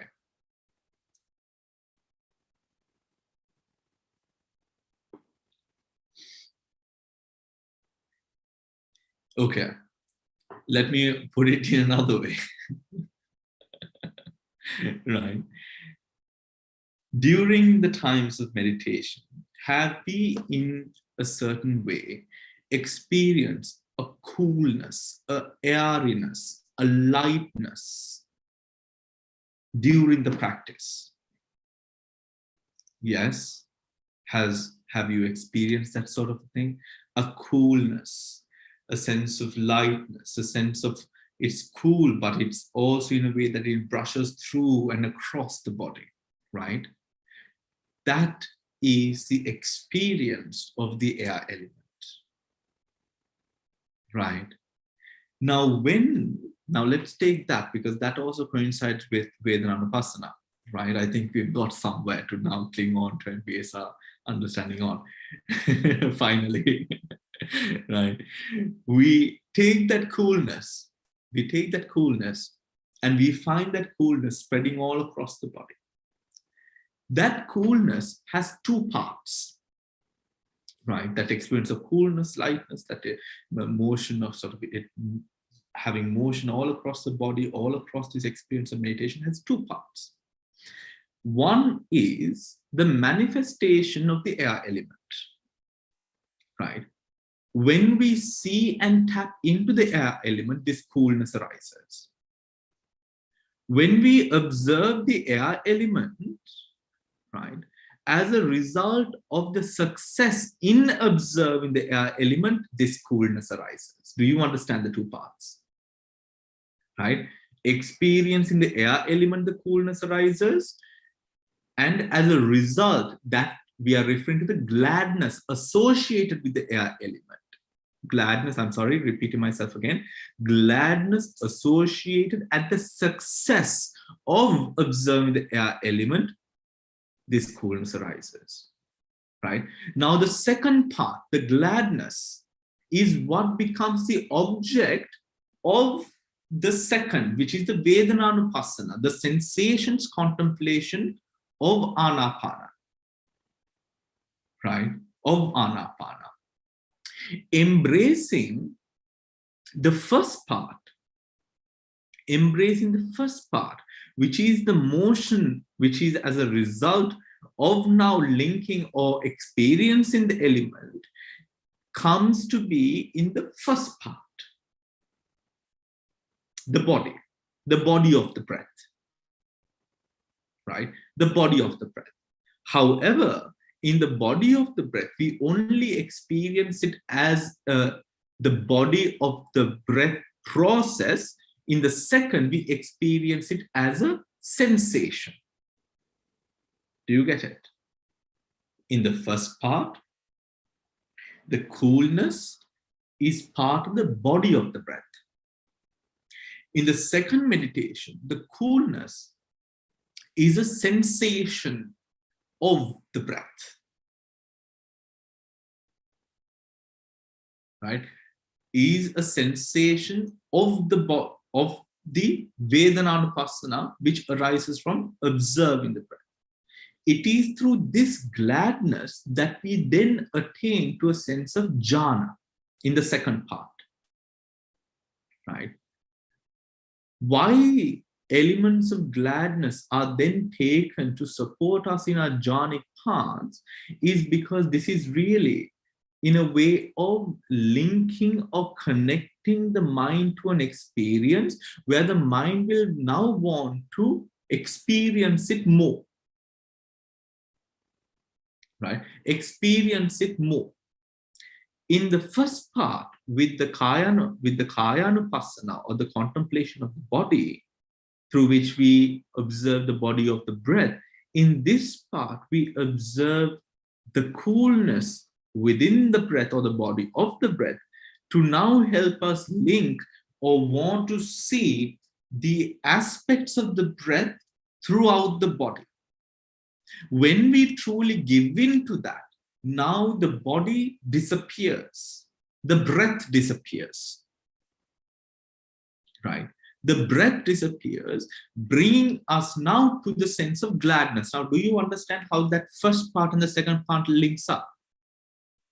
When you experience the coolness in the body, and upon accepting that coolness, right, as a motivator to go deeper into the body of the breath, the body now disappears and goes into what leaves is the coolness, which is the second part. Here in the second part, we use to spread our awareness all throughout the body, because this gladness element is what is taken out from the coolness that initially arose. Does that make sense?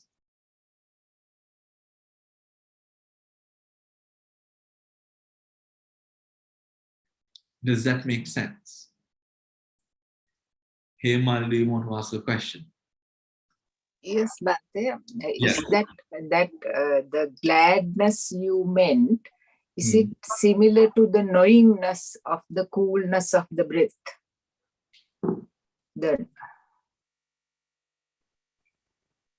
It's different. It's different. Because remember here, Mali, Vitakka, Vichara, Piti, Sukha, Ekagata. Right? Vitakka, Vichara, initial application, sustained application, happiness, zest, upekha. Yes. Right? The knowing is a Vitakka attribute. The gladness is a Sukha attribute. Or, depending upon the way that we are feeling, we might have to define it better. It can both be a happiness attribute or a Sukha attribute. So zest and Sukha, Preeti and Sukha. We have to learn how to define it properly, knowing what the difference of Sukha and knowing what the difference of Preeti is. But the main focus becomes Preeti at the end, or rather should become Preeti. Right? Initially, it will be Sukha. Do you understand? Male. Yes, Bhante, yes. Is that clear? Yeah. Right? With the lightness, you get the Sukha, yeah? With the lightness, you get Yes, the you get the sukha. Right. Okay. right. But the lightness again, yes. So here, lightness, remember everyone else, lightness, which Hemal is mentioning, is also the air element. But now two ways of experiencing the air element dependent upon how much comfortable we've grown with knowing, experiencing the air element. Is that understood? Right? Is that understood? Anyone else? Dil?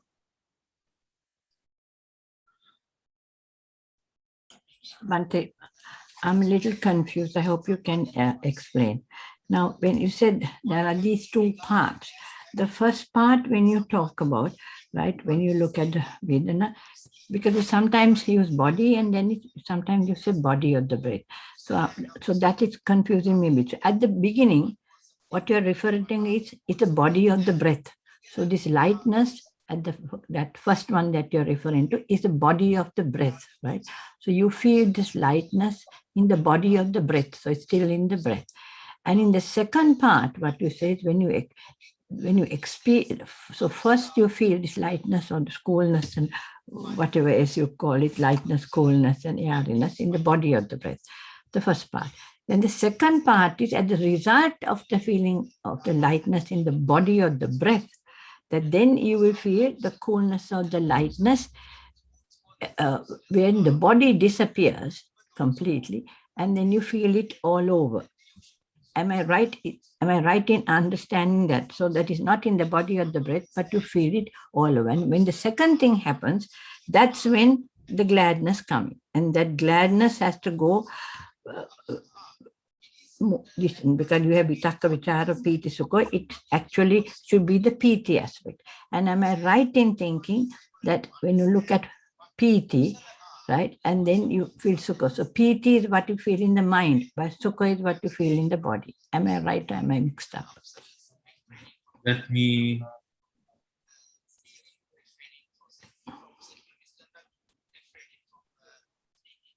All right.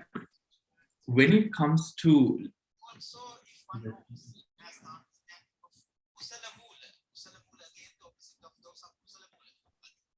I'm just trying to put up a... So if one has understanding of those things, what akusala are and what akusala are and what the... When it comes to the first part, which is... When it comes to the first part, I'm trying to connect my... Okay, let me go home without it. When it comes to the first part, which is the Kaya Anupassana, the first part of the Satipatthana, we start by observing the breath, and the breath is often observed as a long breath, the short breath, and then the whole breath, the body of the breath, right? Which is the arising, the processing, and the passing away. As we observe, and when we come to a position, we know that none of us are able to observe it right away. We have to struggle a bit, right, to catch that sort of subtle level at which we can observe the breath without sort of breaking up the breath. When you begin to observe now the breath, then with the coarse or the gross definition of the breath becomes the air element. Right? The gross breath, because we would observe the breath by way of defining it, isn't it? We will define it, right? When we do define it, we would cling on to the definition of how we would choose to define it, the definition of how we choose to define it. In this position, when we cling on to the definition, right? When we cling on to the definition and when we go beyond the definition, that is where the coolness arises, right? This is where the coolness arises as a manifestation of connecting with the breath at Kaya Anupassana. Now, it comes into a position where the physical, the gross definition of the breath disappears. Because why? You know the breath far more intimately now. Right? You know the breath far more intimately now. In this, at this time, now you have the sense of the coolness that would have arisen, right, in connection to the air element. This coolness is taken into account in the second part of the Satipatthana. Because within this coolness is the ability, the potential, the opportunity rather, of seeing the Vedana, by which is a part of, because the coolness is a part of the Vedana experience. Now we remove the grossness of the breath and we take the coolness, the Vedana of it. Right? The Vedana, the coolness, is an experience of a motion regardless of the gross definition, not apart from the gross definition that we first had. Right? That is what we then start working with in the second stage. In the third stage, right? In the third stage, so according to the Satipatthana, step 1, right? I can't share my screen or else I would have. Step 1, experience in the long breath. Step 2, experience in the short breath. Step 3, experience in the whole breath. Step 4, calming the breath. Meaning tranquility based on the result of step 3. Right? Step 5, arousing joy. Step 6, arousing happiness.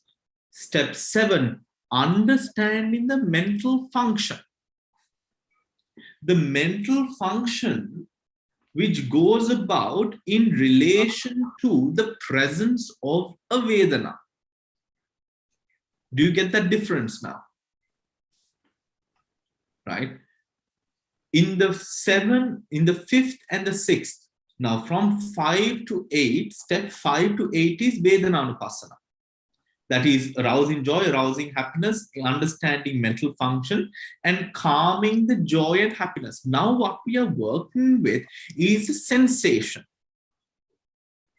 For us to have the sensation, what must we do in step 1, which is the Kayanupassana, which is then to connect with the air element, where the essence of the air element becomes what we now observe.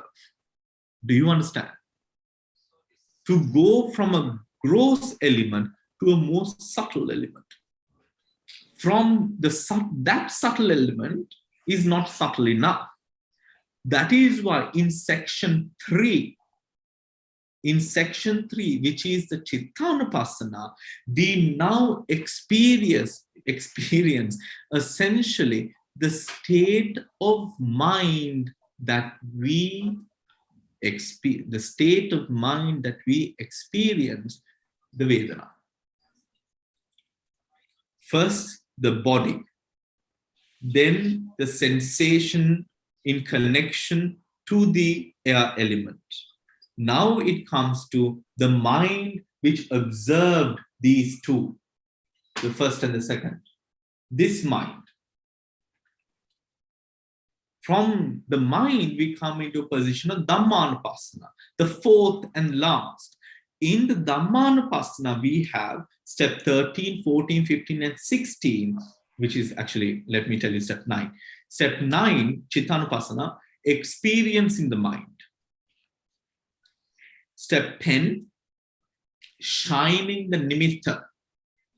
Right? Shining the nimitta means from the gloomy colors that we will start seeing, we polish the nimitta to an extent where it shines into the 4 corners with brighter tones of color.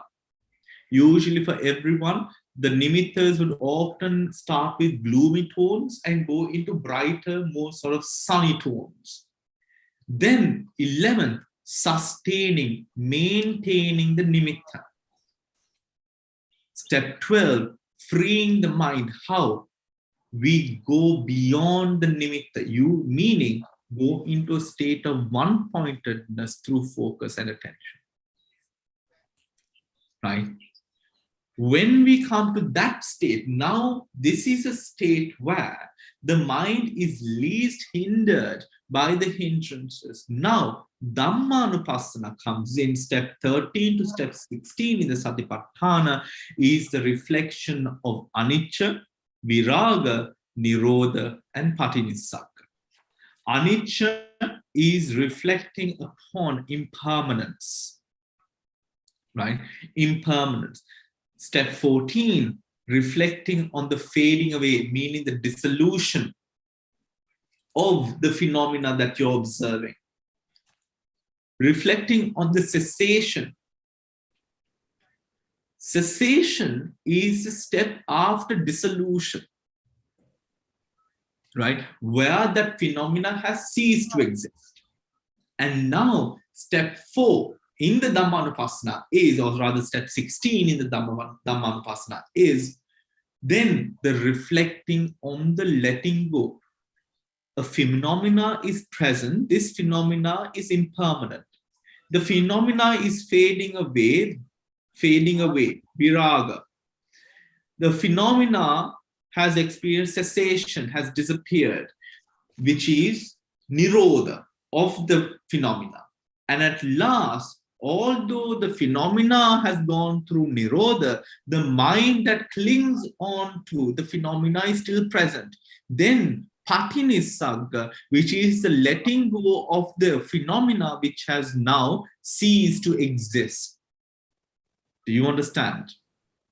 And do you then understand within, from that flow, from step 1 to step 16, right? The flow that we experience in gently coming into a more present awareness of self that is not based upon the outside world, but truly inside. And far from that which is growth to something that is far, far, far more subtle and more subtle and more sensitive than anything else in the material spectrum. Do you understand? Is that clear? Does anyone have a question? Yes, Shriyani. So that is why they say you see the Satara Satipatthana through Anasati Bhavana because of the 16 steps. Yes. Oh, I understand now. I'm slowly getting there. Thank you, Bhante. Thank you. Shriyani sounds very happy. Good. I'm very happy. All right. Anyone else? Bhante, can I just continue on what I said first? So these 16 steps, that's the difference of this body of breath and the body. So those first 4, which is Kayanapassa, where you experience either the breath is long or short, and then you experience the whole body of the breath, and then you tranquilize those bodily formations. You calm those bodily feelings. And then the next 4, which is all about Vedanupassana, first comes the piti element of it, which is actually where you feeling the rapture, the piti, which is in the mind. And then you get the sukha element of it, which is the when you feel the happiness or pleasure or whatever it is, that is which is in the body. And so, and then you have 2 other things, which is you experience then, so you have 5 and 6, and then you have 7 and 8, and there you breathe in first the piti, then the sukha, and then finally you experience the mental formations, because the 7 and 8 is still part of the Vedana. And then from the 9 and 10 and 11 and 12, you have now gone into the Chittanupassana, where you experience a mind. And so in 10, you gladdening the mind, because that is the sukha part which is in the mind, not come away from the body part. And then you concentrate the mind, and then use, and which is the Chittanupassana, and then you get to 10, 11, then you have 12 and 13, where you actually start liberating the mind. And then those last ones that become 13, 14, 15 is the anicca, which is the first one. And then after that, you will get the dissolution of viraga, the passing away, and then the nirodha, the cessation. And finally, the patinissagga, the letting go of this contemplation. So that's how you move from that first Kayanupassana to that Vedanupassana, and then the Chittanupassana, and finally to the Dhammanupassana. Am I right? The 16 parts that we explained. Okay. Well, thank you for repeating what I said back to me. Yeah. The thing is, I just want to know that without, when you say it's easy to follow, but if you can kind of think about it step by step. So if I did repeat what you said, then I'm very happy. That means I have understood it. Yes. Two parts which must be noted when it comes to Preeti and Sukha. Yes. Right? Vitaka, Vichara, Preeti, Sukha, Ekagra. Third and fourth aspect, the Preeti, Sukha. The Preeti, the Preeti is a part of the Vedana Khanda. Yes. While the Sukha is a part of the Sankhara Khanda. Right? Right. No, happiness, which is Sukha, is a part of the Vedana Khanda, and Preeti is the Sankhara Khanda. Here, the Sankhara Khanda is mental born. So, Samantha, your question, yes, it is the Preeti aspect is mental born. At this point, we have let go of the dependence on the body on a jhanic level. Right? That is why in the Anapana, beautiful, in a very prodigious manner, it guides us from the gross into the subtle. Starting from the body, it guides us into a more subtle and into a position where the mind is no longer based upon materiality. Right? Allowing the grossness of allowing the mind to now be free of the grossness and to extend beyond, and now observe the mind and the functions of the mind. Is that clear? Yes, Samantha. I have a question, Bhante, if you don't mind. Is that Samantha? Okay. Yes, please go on. My name is Jennifer. I'm sorry, Bhante. Yes, would you say, or can you elaborate, if the step of the Ekaggata, the 1 point, does that lead to the Nimitta? The state of Ekaggata would be experienced far more later on before the state of Nimitta. I'm sorry, hold on. No, after Nimitta. Ekaggata Nimitta. No. A Nimitta would be experienced before Ekaggata for sure. Right? I'm sorry, it's Ekaggata, not Upekka. Nimitta would be experienced at a state where Ekaggata exists, but remember that this Ekaggata is not powerful at this stage. Right? Because Ekaggata can exist in 3 different levels within a jhana consciousness. The first being the Hanabhagi Samadhi, which is the Samadhi which is prone to be destroyed because of its weakness. Right? Because the Samadhi is weak, the hindrances can arise, and when the hindrances arise, the Nimitta disappears. Then it can be in a position where the jhana is of middle or average power, right? It's a medium stage. And then there's a very powerful stage of jhana, which we can also use the nimitta to enter and go into. Right? So yes, Ekaggata will be present, but we should not expect Ekaggata to be in any way perfect. Because we often use the nimitta to go deeper into Ekaggata. Okay? Okay. And finally, could you please pronounce slowly after Nirodha? What is that last step after Nirodha? Viraga, Nirodha, and what's the last step? Can you, I will write it down. Anicca, Viraga, Nirodha, and Patisagga.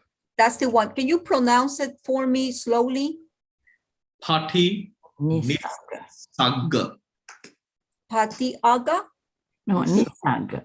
Nisagga. Oh, Pati Nisaga. Thank you, Bante, so much. Thank you, Jennifer. Nisaga. Right. Samantha, do you want to go ahead? Yeah. Yes. Yes, Bante. Yeah, it's a bit similar to the question now the other lady asked now. So when you've got this nimitta, I presume that is at the Chittana stage, when you're the Chittanapassana stage. So the breath has manifested eventually itself into this nimitta. So once you practice and get this nimitta going, so does eventually I presume the nimitta will also fade away. And then I'm just wondering, you're with the observation, it's just the mind there. So what would your object be? It's just the mind.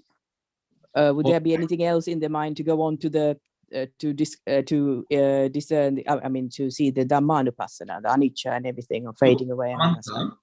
Samantha, number one, the nimitta that we have spoken about in step 9, which is the beginning of Anupassana, is a nimitta which has now matured and has been polished to a level where it can be taken as an object. A nimitta can arise anywhere from step 3 to step 8. Often before step 7. Right? Which means step 3 is experiencing the whole breath, calming the breath, arousing joy, arousing happiness.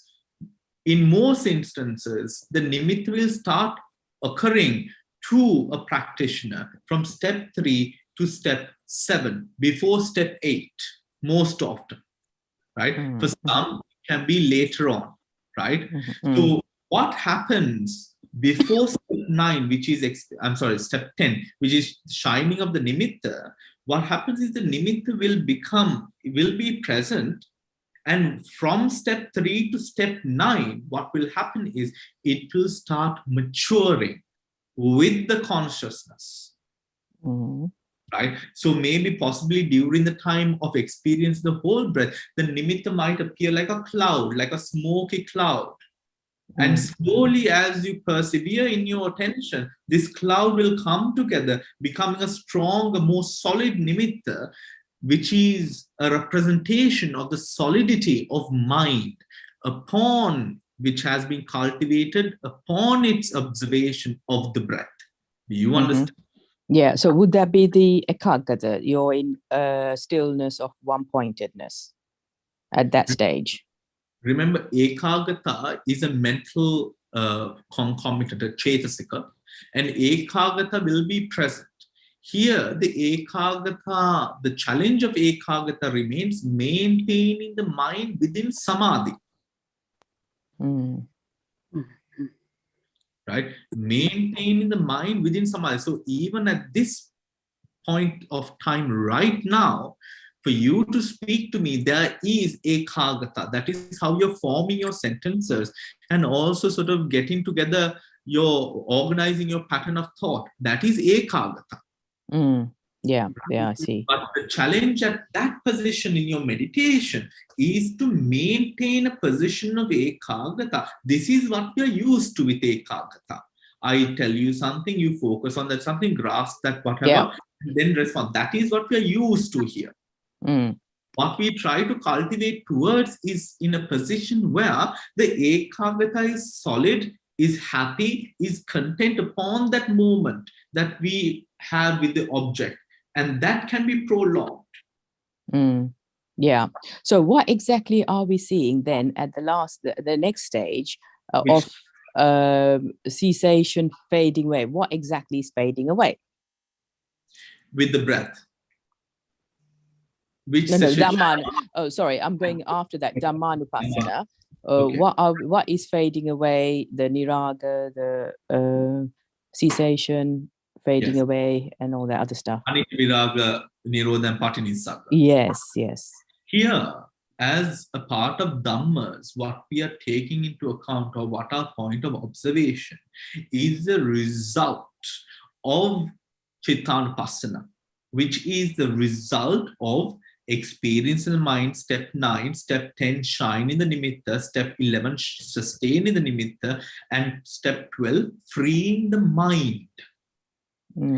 Freeing the mind is where now, based on the nimitta, we attain to a state of consciousness where we are able to now take the consciousness away from physical dependence. From physical dependence. Remember, a nimitta is also physical. Why? Yeah. Because it is born of physicality. How is it born of physicality? It is born of physicality because it grew, it developed based on the breath. Yeah. The breath is physical. So now what we are cutting off is anything to do with the physical. Do you understand? Anything to do with the physical. So at the moment of Dhammanupassana, what we wholly focus, or a primary level of focus, is samadhi-based awareness upon the phenomena of mind. What are the phenomena of mind? This can be the chittas, the chetasikas, the states of mind, suffering, anicca, dukkha, anatma. All of these parts can be taken as object here. Because now what we are able to observe is far, far more different from what we were able to experience in the earlier stages. Why? Because of the power of samadhi. Do you understand?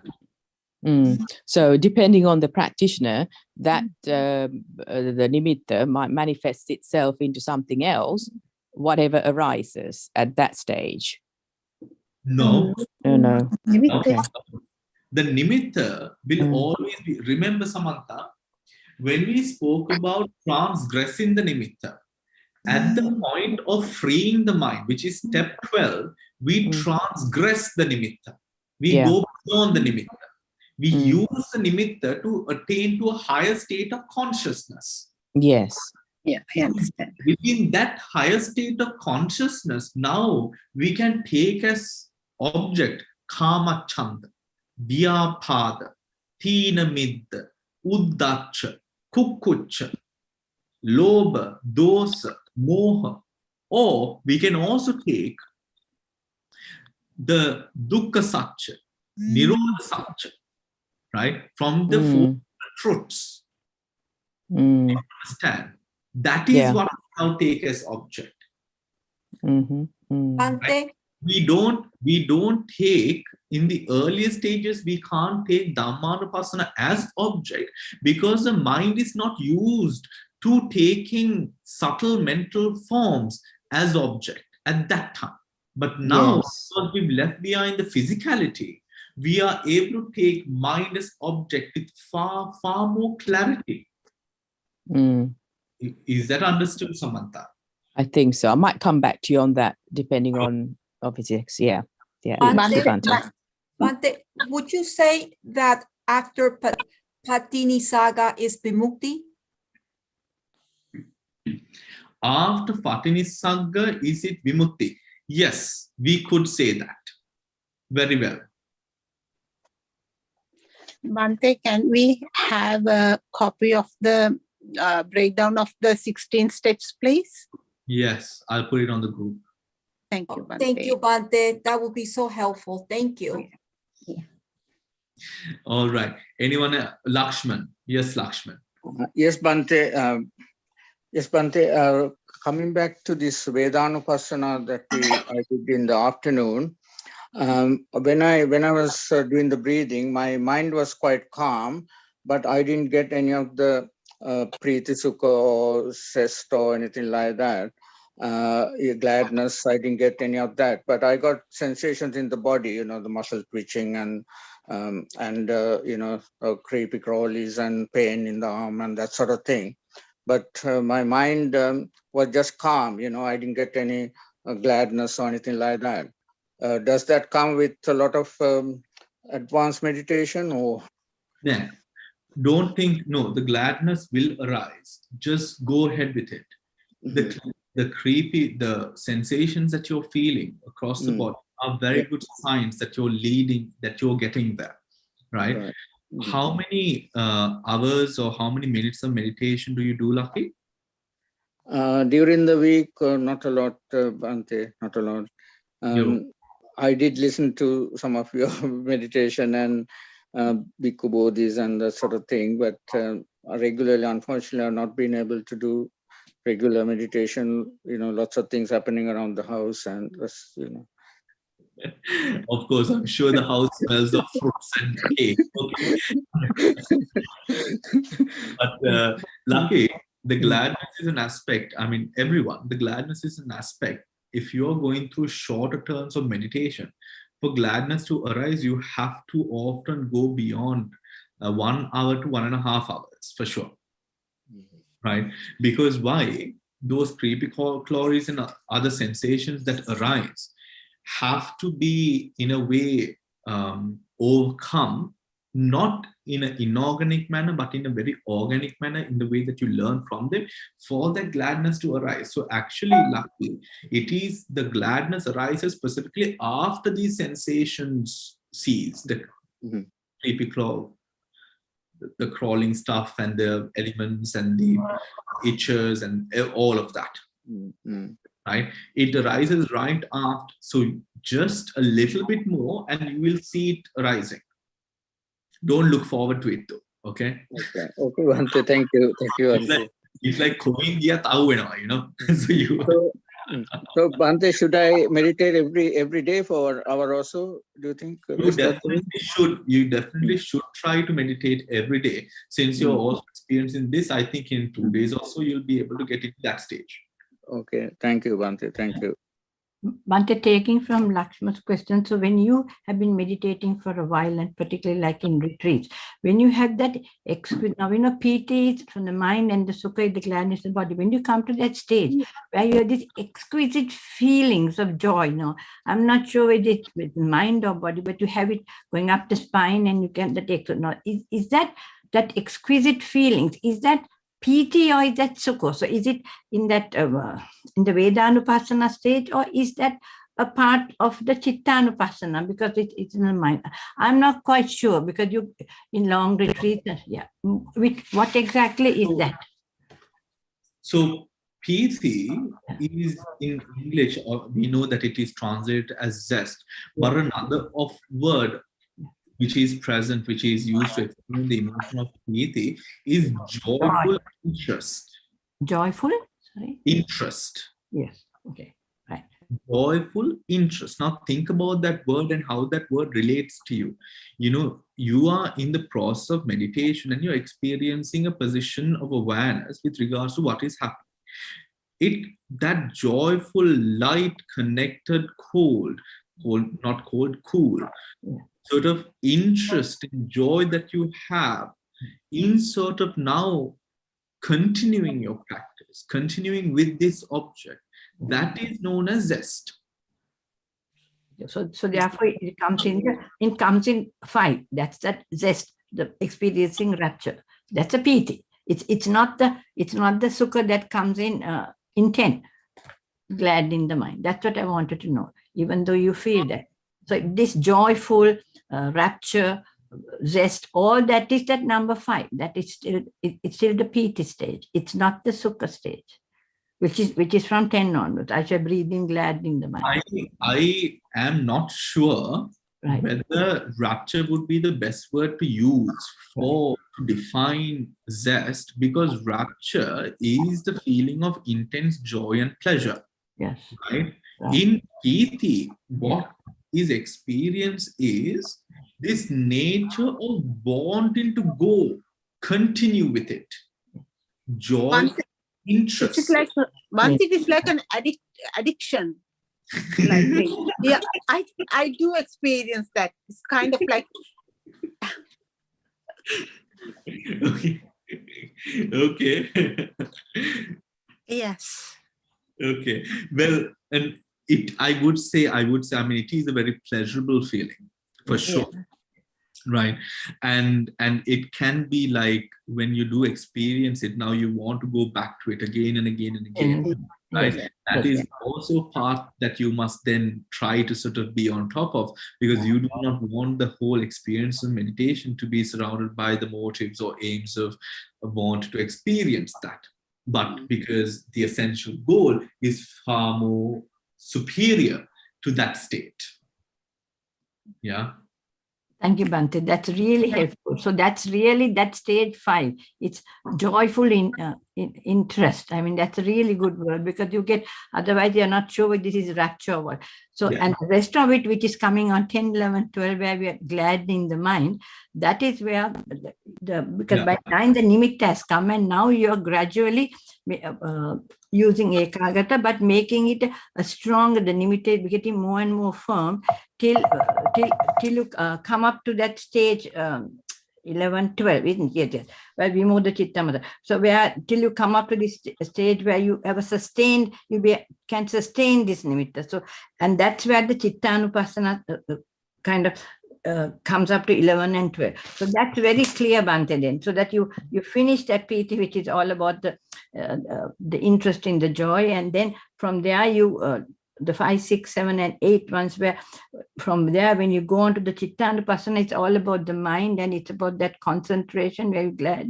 And somebody asked before that the ekagata part comes in, but it comes in like in stages, and then you sustain, when you can sustain that nimitta, which is about in 11.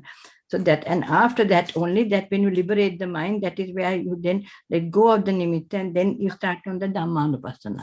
So that's real. And also that means that when you go for meditation, you can't, or when you are meditating, you can't start on Dhammanupassana at once, because you, unless you are very, very practiced, you have to go through these stages to come to that stage where you have concentrated the mind and liberated before you can actually look at all these things like the Anicca Dukkha Anatta and the kilesas and the hindrances and the Four Noble Truths. No. Right? Is it like that, Bhante? No, I don't think so. Why don't you think so, Shyami? Because if you are in a state, because I don't have to go through from the beginning. I sit down, and because I've been meditating with my teacher for a while, and I can get into samadhi straight. Bhante, there are times, but unless my mind is disturbed with something other things, but I can sit down and come into samadhi state straight. Yes, you can. You can, because there's also something called Vipassana Samadhi. Right? There's also something that's Samatha Samadhi and Vipassana Samadhi. That's right. The Satipatthana, but at a position where the Vipassana power increases, or the Vipassana power increasing means the moment that Prajna gains prominent in the mind. Prajna is like holy water in a devil's den, right? Right, it just chases all the devils away, meaning in this instance chases all the hindrances away in a way, right? So yes, you can attain, but that is also part which is within the 16 processes. That's another way of seeing 16 processes. To those of you who do not join the Wednesday class, we do discuss all of this during the Wednesday class, right? So a little bit of promotion advertising there. See you at the Wednesday class, everyone. Right. Bhante.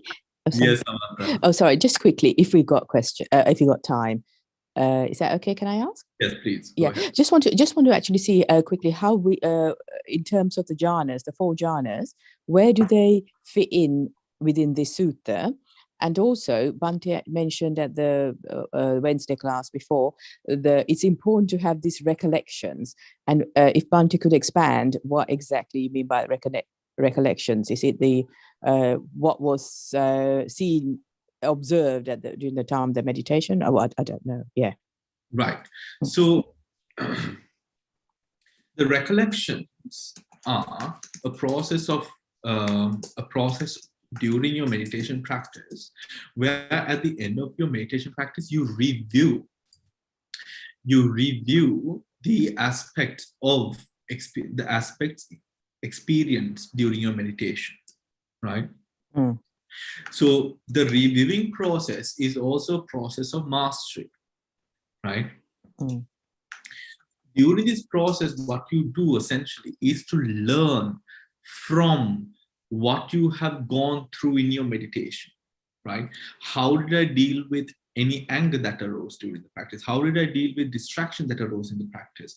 How did I deal with the element of surprise or impermanence? How did I deal or sort of maneuver myself during the meditation? This gives you an idea of what is to be improved, what is to be worked upon, what is to be abandoned, right? That is why the process of review or recollection at the end of the meditation is very important. It's very important, right? Or else people can go into a state of delusion with regards to their meditation, you know, with regards to meditation. Now, was it Samantha who mentioned that, you know, you thought the mind was stable, but then you realized that that the mind was thinking so fast that you couldn't hold on to it. Was it Samantha? No, I think it was someone else. It's Jian. Yeah, it's someone. So, you know, like that, you see. Now, some people don't see the mind working in the background. And they think that this first stage that they experience is ultimate. Right? And for some, I mean, this is a very difficult thing, because then they go on to think that they're actually enlightened or they're in jhana. But the thing is, they have only been touching the shallow parts. They have not gone deep. They have not challenged. That is why that openness of mind is also important. Right? When you take the triple gems, the Buddha, Dhamma, and the Sangha, remember, the Buddha, Dhamma, and the Sangha are not objects of worship. Moreover, the Buddha, Dhamma, and the Sangha are training methods and elements. Yeah. Right? Are training methods and elements. When we have the Buddha, Dhamma, and the Sangha, when we say we have the Buddha, Dhamma, and the Sangha in our heart, this means that a person now has the training equipment, the attitudes, the mentalities in mind to allow that person to progress in the path. That is what we are speaking to. So we need a Kalyana Mitta, more or less, there, one who has seen the path. I think we need Kalyana Mitras or a Bhante P. From the start to the finish. Exactly. You know, all the time. Kalyana Mitras throughout.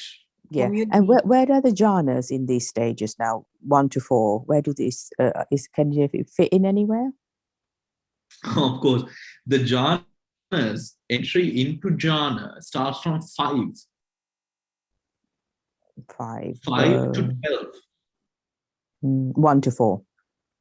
Not 1 to 4. 5 to 12. No, I mean jhana 1 to 4 within 5 to 12. So yes. So joy would be the second jhana, right? Yeah. And then up to the third jhana, then moving on during the movement of Chittanupassana to the 5th jhana. Yeah. Okay. All right. Okay, thank you, Bhante. Right, Bhante? Sorry? After the five jhana, then those are the supramundane or formless? Yes. However, we do not go into the supramundane. We do not go into the formless. We go from the jhanas, not into the formless, but we go into the supramundane. Okay. Yeah. Okay. So that is why the Satipatthana is then different here. We use the samatha, but we don't go into the arupa vachara or the formless. We go into the vipassana directly from there. Oh, yes. Why is that, Bhante? Because we don't need to. Yeah. Why spend time on the formless when you can use the jhana and go into vipassana? Oh, I see. What some practitioners do is after they attain to the supramundane, right, which is the path and the fruit, they come back to formless. That a lot of the enlightened beings have done, where they go into sort of the supramundane attainments, and they come into the formless afterwards. What's right? the point of that? I thought supramundane would be much more. I think it is the point of exploration of mind. Basically, exploration of mind. Vipassana. Yeah. The exploration of mind, also the ability through the formless to go into Vipassana again. Right? Also remember, Samantha, because the hindrances are at that stage when they attain to the supramundane, it is so weak. I mean, it has been eradicated. It makes it far more easier to end up in the formless. It is not a hard task anymore because the hindrances are not present. Because the hindrances are not present, the ekagata is fully supported by the samadhi, Vipassana samadhi. That is why it's so easy. Yeah, or the latent defilements are all part of it, or the Everything's depending. gone. So it makes it far more easier for meditator to go on that journey afterwards if they want. So they won't get stuck in that arupa journey for eons and eons. Well, regardless, I mean, if a person's motivations are upon the path of attainment, right, you know, as soon as possible, anyways, he won't get stuck. Exactly. And okay. Right. Just in case. Let us you. get into our practice. Right, the last session of meditation for today. Taking a deep breath in, quieting the mind, coming into the present, getting into a posture suitable for our meditation.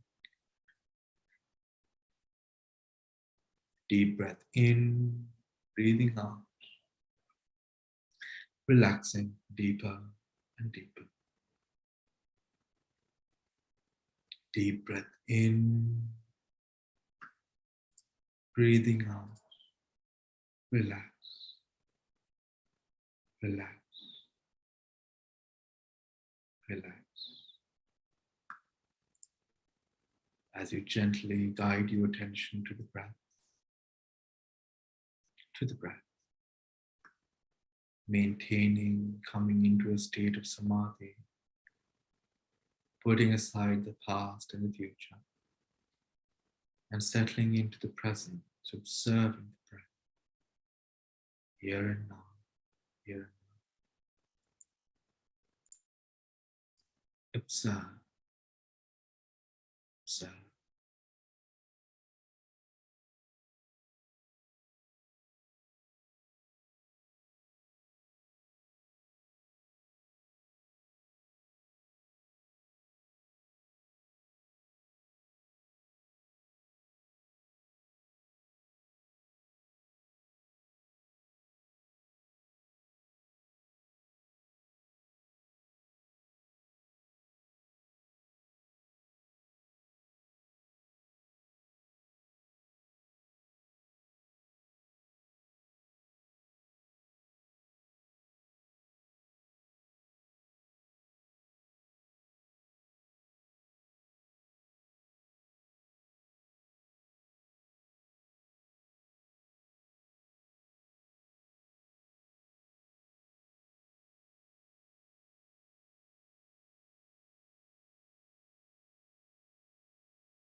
gently guiding your attention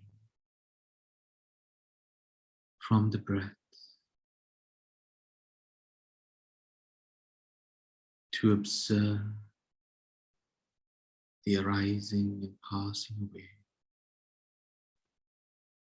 of the different mentalities that arise within you with regards to greed, hatred, and delusion. Starting with greed, observe the arising and passing away of greed in this very moment. Observe, observe.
from greed, gently guiding your attention to hatred,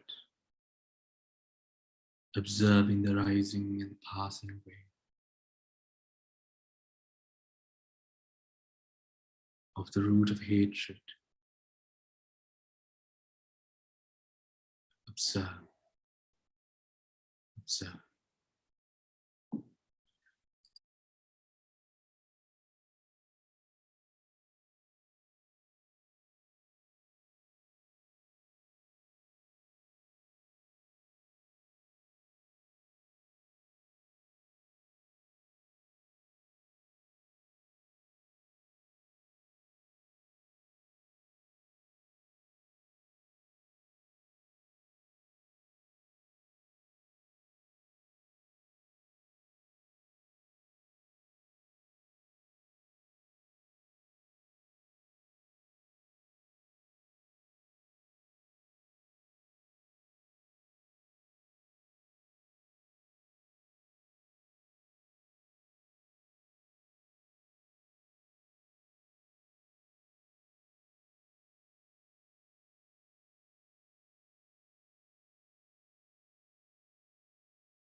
Making use of every moment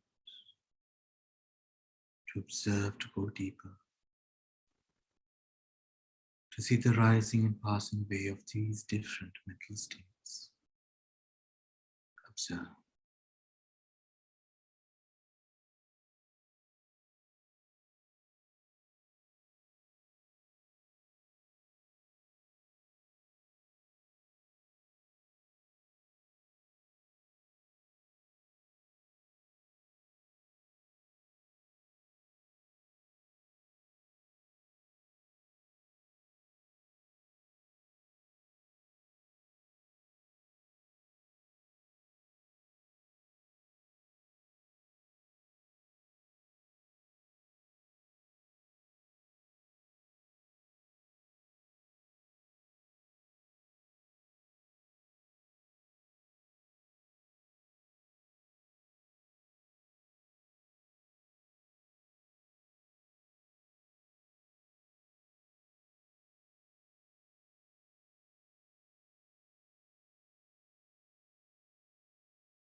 being aware of the posture.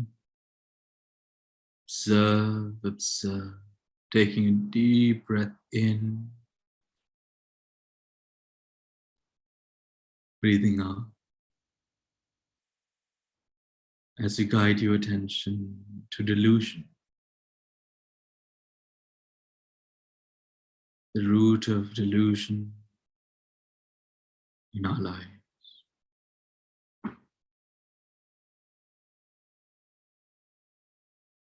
Observe,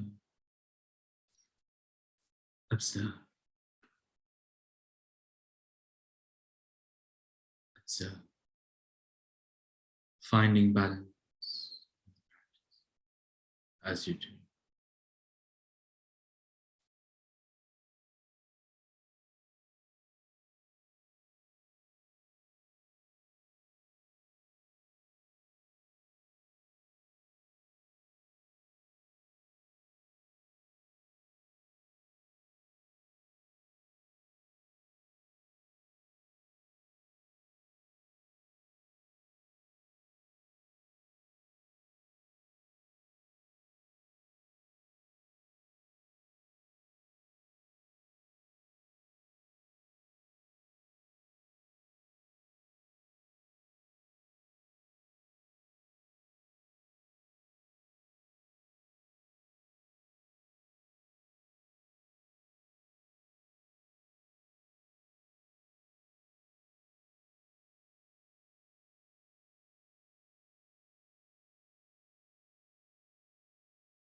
Taking a deep breath in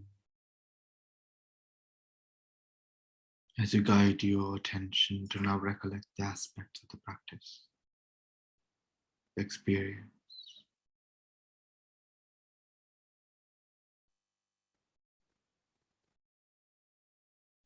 The hindrances and the hold that it might have upon the mind. The ability to see the arising and passing away, the ability to let go. Observe all these different aspects of the practice. Observe.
Gently, gently. Taking a deep breath in, breathing out, relaxing deeper and deeper. Deep breath in again. Gently, gently. Becoming aware of your surroundings.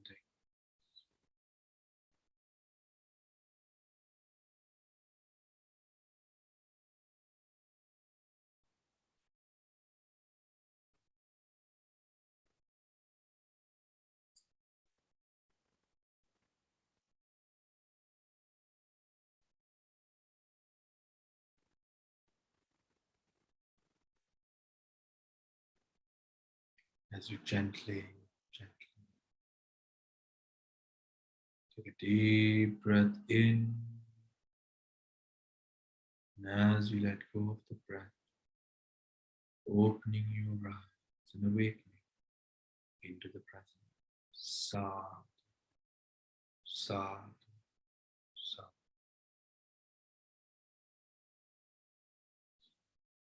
All right, everyone. So this brings our retreat to a close. I hope that it has inspired you in different ways to work towards your goals of enlightenment and your goals in your meditation practice. I wish you all the very best.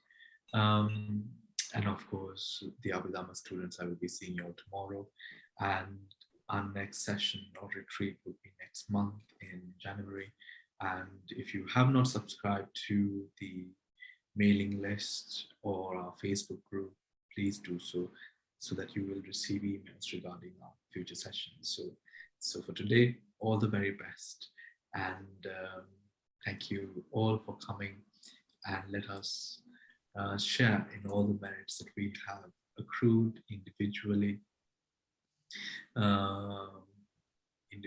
so that we are able to sort of progress in this path of practice. So thank you very much. Thank you very much. Take care. Thank you, Bhante. Thank you. Are we having a Christmas break, Bhante? Yes, I am thinking of a Christmas break. I will let you know. All right. Thank you. All right. Thank you, Bhante. When are you coming back? Bhante, when I'm hoping to come back before New Year, but I will keep you posted on that as well. Take care. Bhante, And have a wonderful rest of the day.